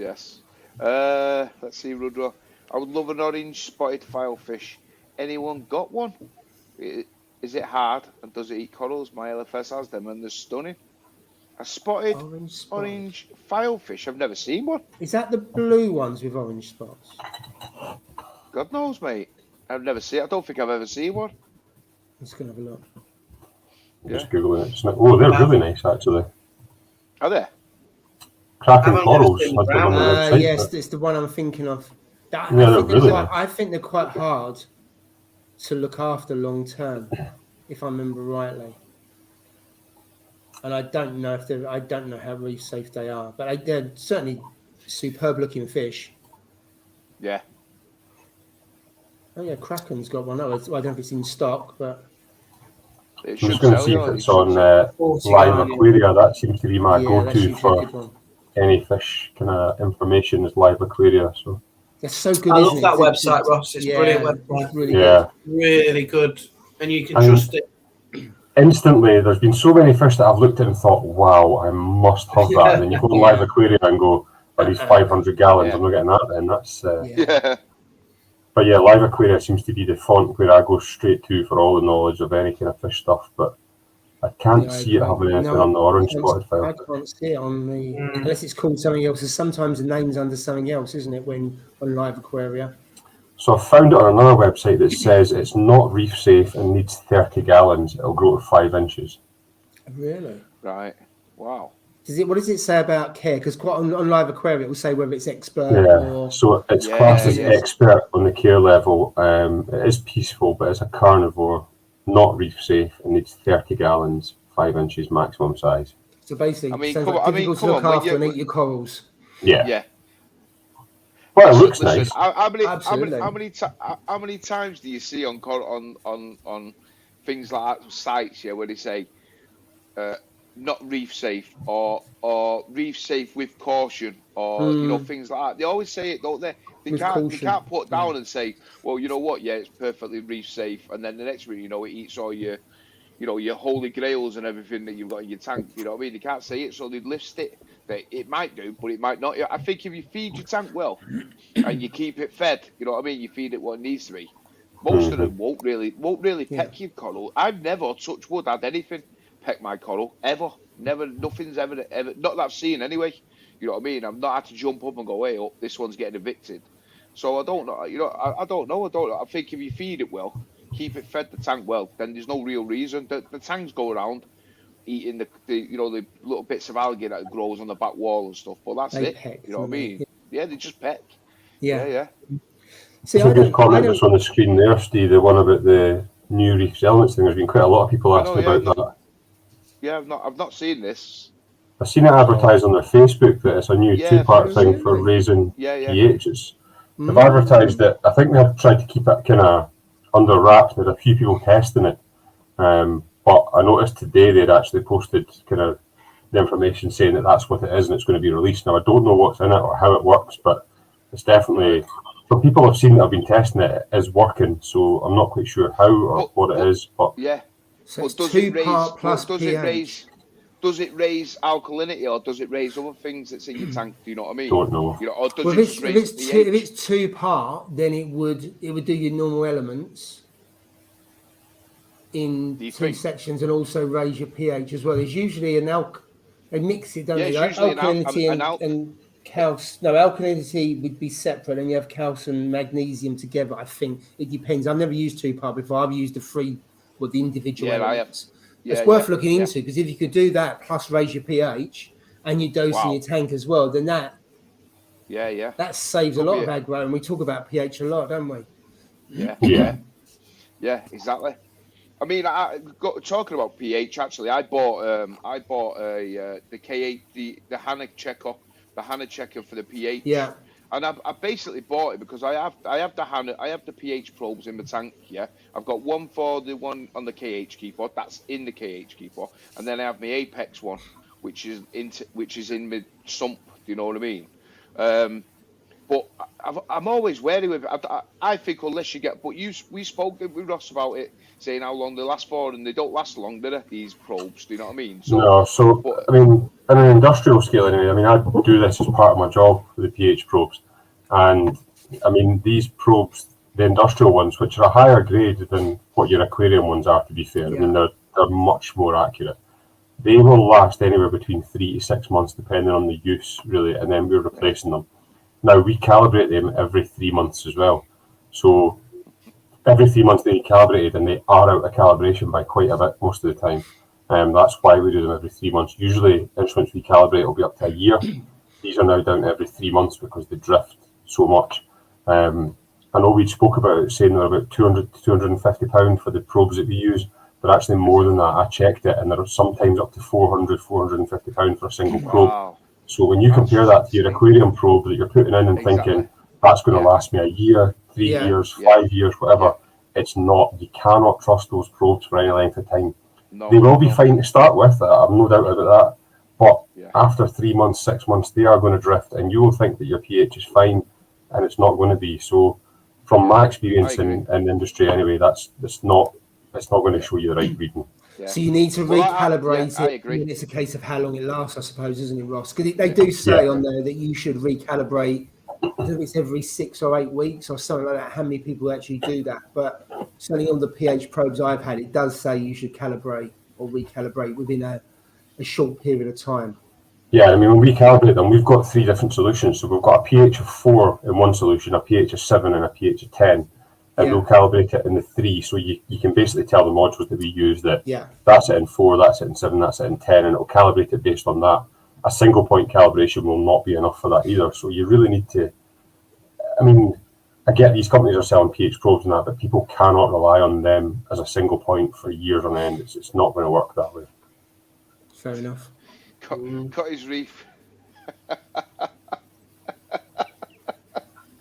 Yeah.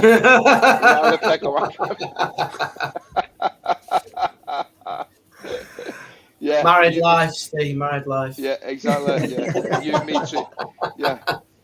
We're both the same, mate. Don't worry about it. Don't worry about it. Hey, we've got our tanks. That's all we need. I hope the missus isn't watching this. She's upstairs in bed. She's gonna batter you. No, I'll go in there and be like that. Go on, let's go. Yeah, You've been saying what? No, exactly. No. So talking about like I said, pH and stuff, and I thought, you know what, I need to, because I was looking on the Apex, and it was saying like the pH was 7.8, and I'm like, this is wrong. Now I calibrated it maybe about 3 weeks ago, and it went up a little bit, and then it started to lower down. And I'm like, it can't be 3.8, it can't be 7.8, and it was very rarely moved. It moved up a little bit, you know, and then it came down, and then it leveled off. So it was just so frustrating. Yeah. And then so while I was at Cracker Cuddles when I seen Galgo, I thought to myself, you know what, I'll see if they've got one. So I just bought one, because we all know Hannah checkers, they're pretty decent, aren't they? Pretty reliable, you know, pretty accurate. So I thought I'll just get one, and then I'll try it. Well, I was like a kid in a candy shop. When I got home, first thing I did was do the pH test straight away on it like that, and it said 8.4 straight away. I was like, that can't be right. No way. You know what I mean? Yeah. So I tested it again, and it was 8.3. So I was like, right, okay, fair enough. So then I let it go a couple of hours later, and it said 8.4. So it was like, and every day I've tested it near enough at the same time when I've got in from work, because I've been finished at the same time, roughly-ish. And it's always been at 8.3. It's never dropped. It's always like 8.3, 8.3, 8.3, or every day at the same time. So I'm thinking, like you said, Ross, these pH probes, they're just so unreliable. I don't think you can, unless you get like a quality, like top high-end probe or something. I don't know. Even at that though, Steve, you're talking, I mean, lab grade probes, you're probably talking the best part of 500 quid for one of them. Exactly. It's going to last you 6 months, maybe a year tops in the environments that we're using it. We're not using it in harsh, like acidic or alkali chemicals. We're only using it in the pH of water, so it's not going to be as harsh. So say you got a year out of a £500 probe, you would then need to replace that. You know, people are thinking here that they can buy an aquarium probe at £100, a couple £100, and it's going to last them for 3, 4, 5 years. It's not. There's no way that's going to happen. Yeah. No. I think so I like the sound of the one that you've got, because it's not. Well, it's a reagent, isn't it? But it's not in the sachet like the other stuff. No, it's liquid. Yeah, it's in a bottle. So that was out to 100 tests, I think you were saying, wasn't it? Which is pretty good going on. On that, and it's gone. And it's so quick, Paul. It's like literally, it's fast. I mean, I thought the alkalinity test was quick, but the pH quick is like literally 10 ml of water, white the bottle, put it in, press the C1, take it out, put 5 drops of ink, 7 turns upside down, stick it in, press the sit, and it comes up straight away. That's it, done. Not even 2 minutes. It's like done, start to finish. You know what I mean? So those sort of tests, I love those sort of tests where it's doesn't take up my time, like you said, Ross. Time is precious, so this is it. Little more test in the water, and it's good to go. At least I know. So I'm reckoning that, like I said, my tank is running so 8.3ish, 8.2, 8.3, and I'm happy with that. If I could get it higher, then obviously I'd love that, because it's supposed to help coral growth. And BRS did a great video on that, didn't they? They did a thingy of like where they put the frags in at the same time. On yeah, the you get about 50% more growth. More growth, yeah, over the time. So 8.3 was a sweet spot, I think, if I remember right. Yeah, that's right. Yeah, that's right. So yeah, it's pH. I think is really important. One of the most important things for the tank. So I bought a CO2 scrubber earlier this week. I haven't set it up yet, so that's going to go in the tank in the garage, because, as I said before, I've got no natural airflow in there because it's a garage. So I'm going to and put the tube. I'm going to put it outside, so it's actually taking in air from the outside, and see how it goes. So I saw someone earlier on. Was there a note about who uses all for reef? So I use all for reef. So I use that on the 170, and I think it's really good. I wouldn't use it on a bigger tank. I prefer 3-part to that, because it's quite expensive to run. But all for reef on a small tank on one doser is I think it's really good, and I think there's a few other people that use it. Yeah, Rudger's put there that she was going to do what Reef Doc was going to do, using the Calquasser the stirrers and stuff, and but then use the all for reef for an alkalinity and trace elements. And for stability, but the Calquasser, exactly, that's what Calquasser's for. A lot of the Americans use the Calquasser, don't they? You know, where it because it doses, like you said, it doses mainly the alkalinity, doesn't it? And then it's a balancing act then to try. That's the thing, you got to hit the sweet spot, haven't you? Because obviously you're pushing it through, and it's kind of, well, how long do you push it through for? It's one of those where you start off small amounts, and then you increase the dosage depending on what your alkalinity is doing, I would say. Hey, Big Ross, you're on that old whiskey there, aren't you, mate? What is it? This is the Glenmorangie tonight, mate. Oh, nice. That looks nice. It's not a bad one, actually. Single malt.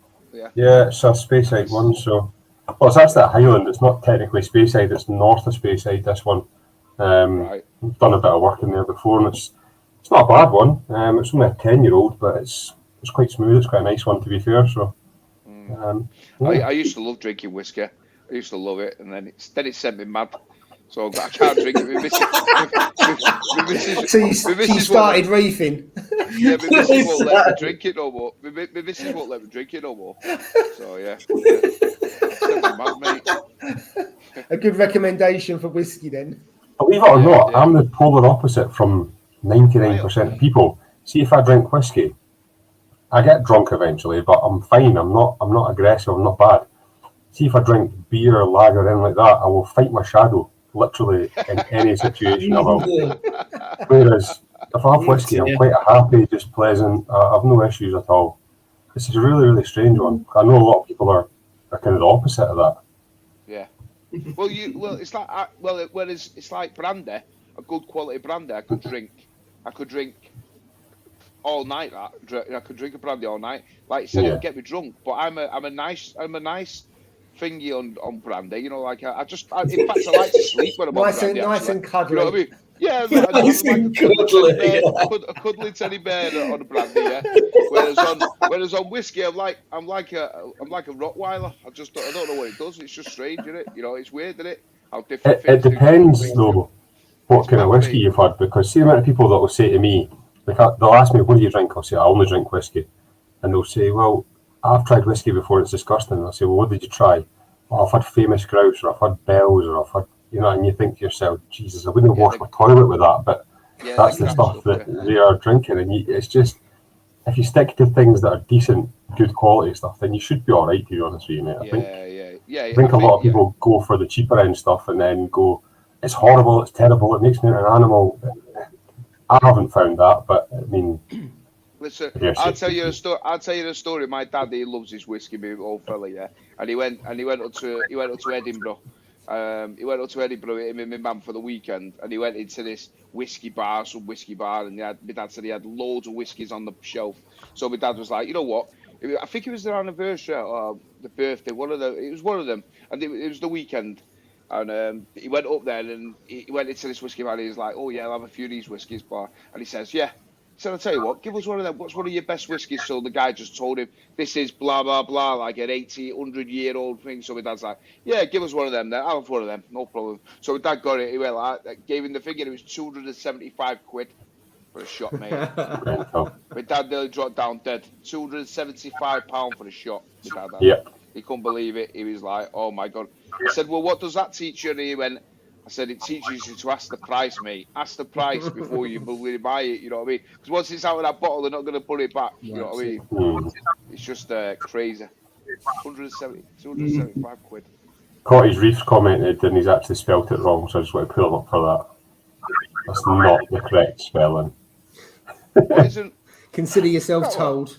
Yep, that is it. That is your one warning. That is the wrong spelling. There's some comments in there about all for reef. Yeah, the liquid is far more expensive than the powder. Oh yeah. I got the liquid because it's small amounts, but yeah, the powder is a bit like Red Sea. The Red Sea liquid elements is far more expensive than the powder. Yeah. Well, you can mix more up.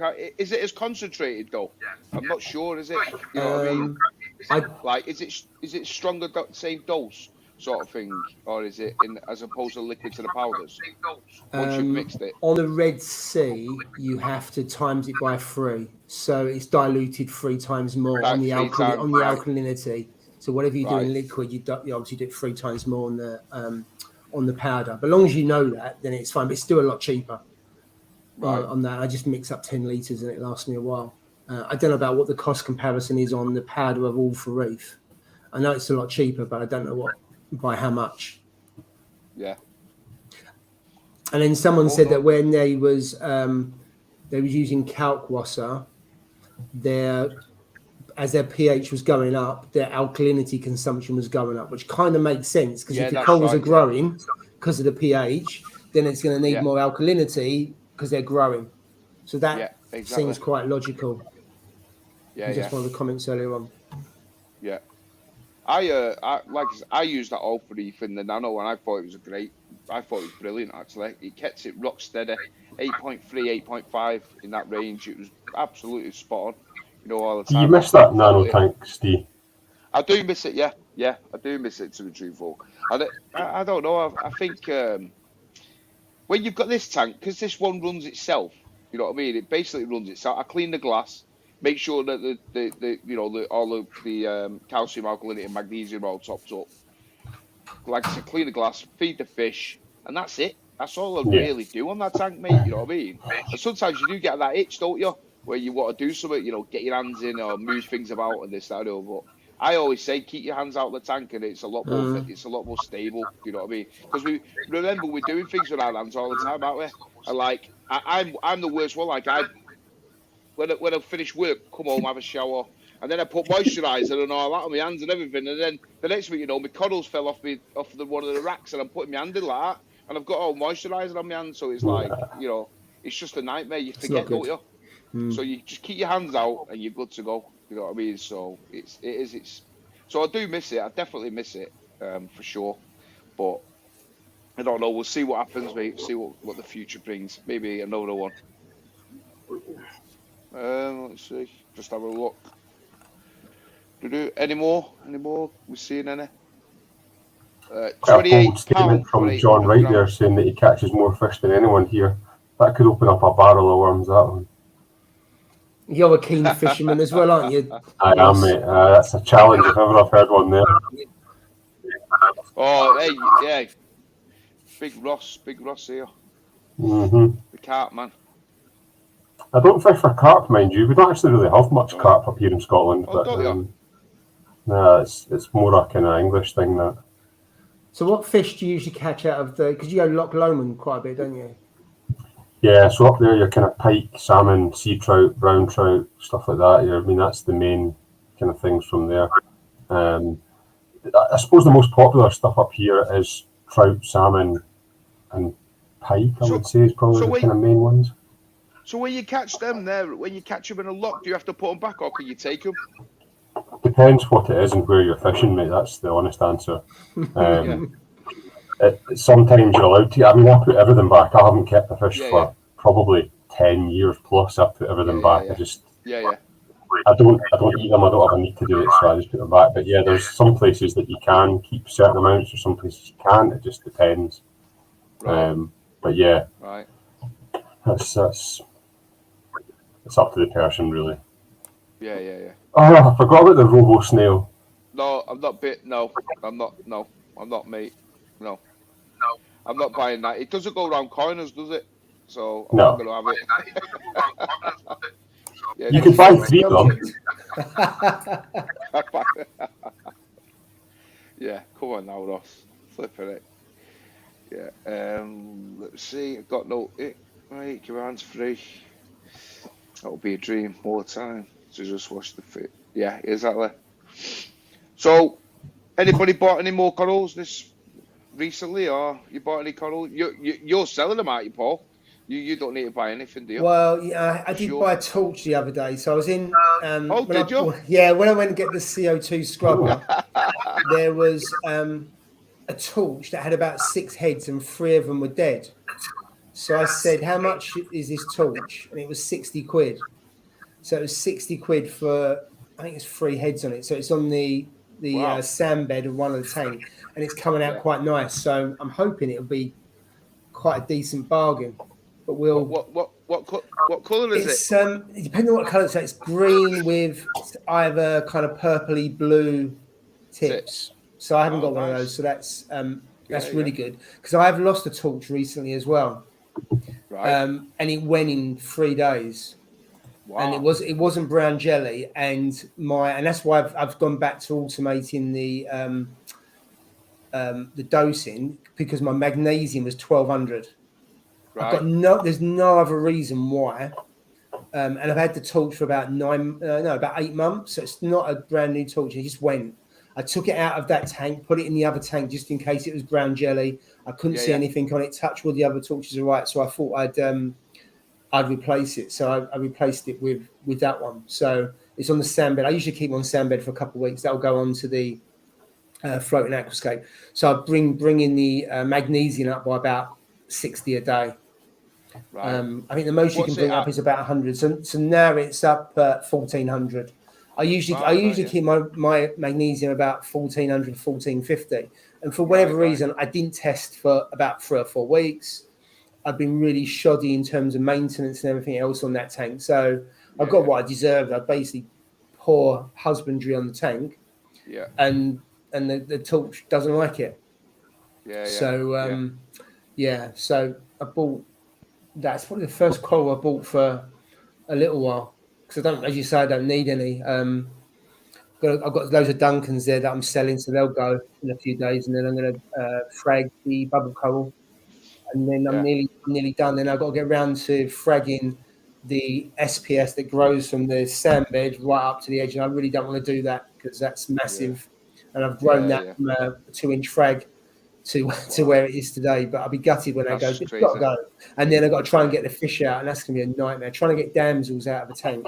Oh yeah. So I might have to get one of those, the fish traps, the round ones. I might try and get one of those. The bubble. They do work, mate. It just takes 4.5 weeks. Well, if it takes me 4.5 weeks per fish, I'll be at Christmas.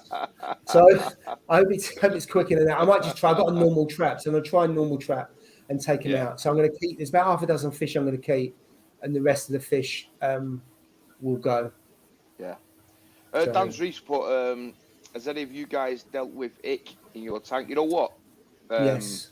I've never had it, but you know what? Every person's tank has got ick in it. Every person's tank has ick in it, and anybody who says they don't are liars, because my fish will flare up with it, especially the yellow tank. Yeah, when it's stressed, it'll flare up when it's stressed. Yeah, either not being fed enough. Yeah, and you'll see little tiny white spots on the back of the tail, on the fin. You know, you'll near the nose, you'll see them. They'll just come out, and they'll just be on the, it'll be mainly on the yellow tank. And then I start to feed the tank a little bit more, put more nori in for it or whatever, you know, do the things. And within a couple of days, those spots are gone. They're completely gone. You know what I mean? So that's how I know that it's definitely, now if it don't do anything, then I reckon it could flare up, and then obviously you're risking the rest of your fish. Yeah. But I truly believe that there's ick in most people's tanks on most fish. It's just if they get stressed, you know what I mean, that it flares up. Do you know what I mean? So. Yeah. So I had it when this was years ago, when I had a Regal tang and a Vampire tang in the tank. They both got it, and what I had Polyp Lab. I can't remember the name of it now. It's something by Polyp Lab, and you dose it. Now with that, it won't take the ick out of the tank. It just treats the fish, so you don't cure it. But what I found is I increased my feeding for 4 times a day. I dosed it for 21 days as indicated, and it went. And I haven't had it come back since. And that must have been 4 years ago. The only real way of people say is you have to quarantine your fish. The reason why I didn't quarantine the fish is I've got loads of rock in there. I would have to rip the tank to bits. I think the fish would have got really stressed and probably caused more problems than actually leaving them in there. So I took the risk. Yeah. But as soon as I saw the spots, I dosed it from day one. So I had a spare bottle Polyp Lab in there, and that's what I did. I mean, whenever people say about how do you cure it, I say this is how I got rid of it. And then people say that's no good, blah, blah, blah. You need to quarantine your fish. And they're right to actually get eradicated from your tank. That's what you have to do. But it worked for me. So if you got it, I would use Polyp Lab. Yeah. That's it, Medic. John's, thank you. Yeah. Polyp Lab Medic is the solution. Yeah, I think it was 3 or 4 people that have said that, and it worked for me.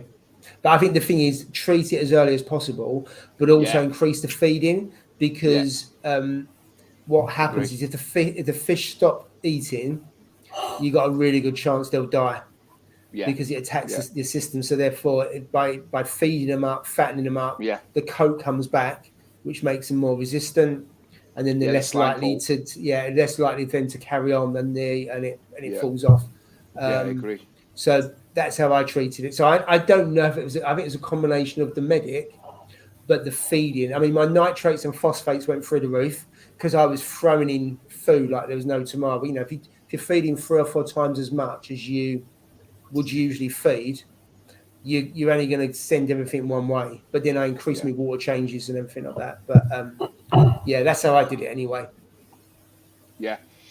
John's put in, after last week's advice on his phosphates and his nitrates, he thinned down his Cheeto and he's fed his fish 3 to 4 times a day, but still 0. So by thinning your Cheeto, you're potentially encouraging it to grow faster. Yeah. So that could be. I think, didn't you say, John, your lights on your Cheeto is 6 hours a day? I would potentially stop if you're concerned, then I would stop the Cheeto altogether, because if it's 0, then arguably you don't need it, or put your lighting down from 6 hours maybe to 3 hours. Yeah. Well, also, I don't know if you remember what biomedia I had as well. I can't remember that from the week. Good point. Yeah. Yeah. He has no SOX or roller filter, but he has an octo skimmer. Now, have you got your skimmer running? I would just completely shut everything down. Like, don't put the skimmer on. Don't do anything. I wouldn't even run a skimmer if I've got no nutrients. Or you can also, if you wet skim, then you're taking it out more. So how often are you emptying your cup? So you could turn that down. And the first thing I do is probably take the Cheeto down to 3 hours, or potentially turn it off altogether. Because I think, John, didn't you only have a pair of clowns? There was it a 250 litre tank and a pair of clowns? There wasn't much in it, was there? So arguably you don't need a refugium at the moment. If I'm remembering rightly what you said, that's why, because I think your refugium is being too effective. The other thing with that as well is he sends no filter socks or anything. So with no mechanical filtration, you could probably put in some filter floss and leave it in there. You know, don't change it all the time. Put some in and leave it and let it build up some nitrate in there. Yeah. It's a it's a tricky one, isn't it? Yeah. But just having, oh no, so he's got 7. No, I've got 7 fish. So 7 fish in a 250 litre. So John, what biomedia do you have in there? Yeah, 200. I mean, 7 fish in a 250 litre. Depends obviously how big. No, it's not a lot. Well, It depends on how big they are. You've got 7 tanks. That's a bit different 7 to tanks. Yeah. Listen, 7 tiddlers. If you had 7 tanks in it, listen, you're going to have quite some nutrients in your tank. I'll tell you that now. You're probably going to have ick, and they're going to be aggressive, and they're going to be attacking one another because it's so small, and they're fighting over territory. Yeah, exactly. Yeah, it's a strange one, but yeah. Let's see this. Dr. Tim's recommend. Skimmer. I know some people just run the skimmer at night because then it helps on pH. Because skimmer can help with the bubble creation that you've got within it. It helps with pH. Yeah.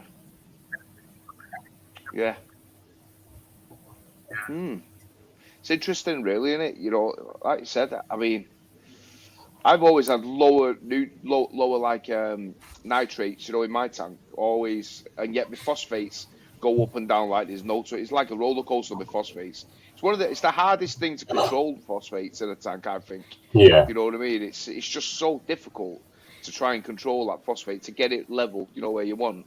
I mean, I haven't switched my my reactor on for a while because my phosphates have stayed okay. Yeah.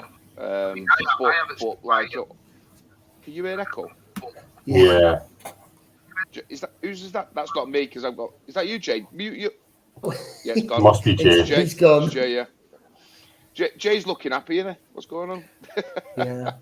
But yeah, like I said, it's a tricky one to raise it up. You know what I mean? Especially nitrates and stuff, because it's just everything's just seems to be just getting took out of his tank, doesn't it?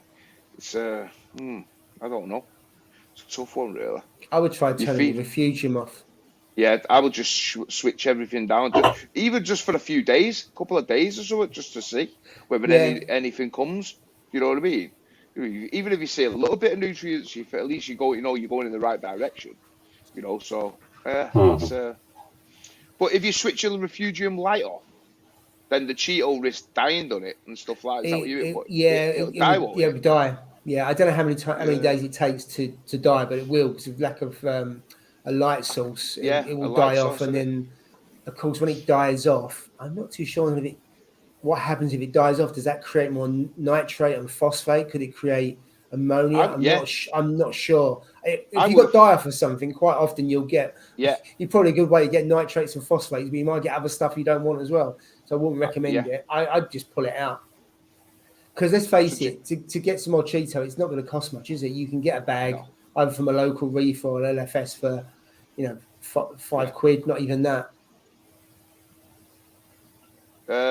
Jay's just he said he's sorry, his internet's terrible, so he's going to drop out, guys. So he's wishing everybody a good weekend and take care and a big thumbs up. So yeah, Jay, no worries, mate. Thanks for joining what you could. It's the weather in it. It's the weather in it. It's bad, he had the window open, so the Wi-Fi wasn't working. That must have been it. Yeah, should have shut that window. That was he obviously didn't read the comments. Surprise, surprise. And we didn't tell him about the window, so it's on us. We'll leave him a voice message in a bit. Yeah, the problem is we can't really do voice messages on the chat, so I don't know how he's going to get that. That's the issue. Yeah. I'm hoping he's still watching. Mugs is a credit. Can you dose nutrients to keep? So you can dose phosphate and you can dose nitrates. Yeah, of course you can. Yeah. It's one of those ones, isn't it? You put in a liquid, something in your tank, aren't you? It's like I've never used any of that sort of stuff. You know, where you can raise your nutrients up by dosing it. I've never done it, so I wouldn't like to comment too much on it, but it definitely works. I know a lot of people who have tried it, and it definitely works for them. So, yeah, it's. I don't see. Have you ever used anything like that, Paul, to raise nutrients? I haven't needed to. No. I've always got quite basic filtration in the tank, and I've been quite cautious about it because I didn't want to take it too low. And so I've just been able to increase the feeding and get the balance. I'm not saying sometimes it doesn't go too low, but it's never really been an issue. And whenever I've started off a tank, I've always started off with 0 filtration, let it build up, and then gradually put the filtration in till you get to the sweet spot. So on the, I think that's what people have told me as well when you're setting up the new tank. You know, don't switch your skimmer on for day one. Don't over filter it from day one. Which again, I was guilty of doing that on the little peninsula. You know, I put a kilo of bivalves in there. We've spoken about that every single live stream. But over filtering you can do. So to not do that from the start is key. I think that's one of the big things that I think we're all guilty of, getting a new tank set up and switching the skimmer on and putting a refugium and all that kind of stuff where you don't need that to start with. Yeah. I did have a refugium for the first 6 months. I started and it just wouldn't grow. And then I just switched it off and waited until the 6 months, waited until I had a decent level of nitrates and phosphates. And then I put it on. And since then, it's been brilliant. It's at the right level. And it's grown really, really well. So I personally, once you've got a decent level, when you get a decent level goes up, then add some more stuff. And I wouldn't say you have to keep on adding because you get a balance to it. But you don't need it from day one or even from the first couple of months. Personally, no. I don't think you do. Ailey's just put a good point there. Like, she would just feed more and intermittent skim. Exactly. Yeah, that's what I would.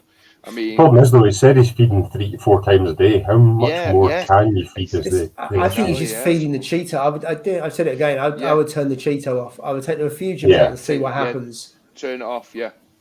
Because then you just the only way you can export it, or the only thing you got to export then is via the skimmer. There's no other way unless you're doing water changes. There's no other way of pulling it out, is there? The only other thing is that get consumed by the rocks and stuff like that. But it depends what rocks you've got. But I don't think that's likely. You see, like Cheeto and a refugium, the idea of that is to take out phosphates, nitrates out your system, innit? So if it died off, if it didn't have a light source and it died, I would have thought that would put back in the nitrates and the phosphates what it's took out of your tank. Yeah, I'd have to check. It makes sense that when you have die off in a tank, if it's died off, when you have put back whatever it's took out, I would have thought. I don't know. When you have a die-off, you get a spike of phosphate nitrates, and then then you create some ammonia on the back of it. But you're right. Die-off would create one of those 3. But I would just whip it out, turn the light off, and then see what happens. I'd leave the skimmer, see what that does, and then turn the skimmer off. Yeah. Those algae bodies put dose in nitrate and phosphate will also raise your potassium, since that is what it's mixed with. Oh, okay. Never knew that. No, I didn't know that. Yeah. Right. Interesting. Aqua Ian used to run a computer shop all the way coming because she was having the internet fitted. She had to come in and buy a fire guard. The worst bit is I'm pretty confident that he would have sold her the fire guard as well and sold her the internet. Yeah. Oh yeah, John's also got a sign up where you will do your nutrients are bottomed out. You got no nutrients whatsoever. Did you have that bit of cyano? You had cyano, didn't you, Ross? Did you have it? Yeah, yours was mainly algae, wasn't it? A lot of algae. I had quite a bit of hair algae in mine. That was the problem. Mine's, but it was after the hair algae treatment, which I think was down to using the Flux RX. Yeah. And it was after the Flux RX I then got the cyano. So I'm not really sure where that came from, if it was a result of using the Flux RX or if it was just a natural thing, but got rid of that anyway. I've got a video coming out on Sunday just of the little peninsula tank because it's not been done for a while. So, and to be honest with you, it actually looks pretty good now. To be fair, it's doing really well. So, can't complain. But also, it's gone past that 12-month mark, and we talk about that magic invisible mark that no one can prove that's actually when the tank turns a corner. But so many tanks do seem to turn a corner around about that time, don't they? Yeah, well, that's 14 months now the tank's been up and running for. So, yeah, it's over the 12-month mark, and things seem to be looking up anyway. So, is Julie's watch a bit faster as well today? I think Julie's watch is broken. It's only 1 hour and 58 minutes here. Oh, what? That means we started late. Yeah, we must have started late. She's got us on a timer, hasn't she? We must have started 1 minute. It's 10 o'clock on both of mine. Yeah. Let's say 10 o'clock. Right. Well, we'll have to go to. We've got to leave it to the 2 hour mark.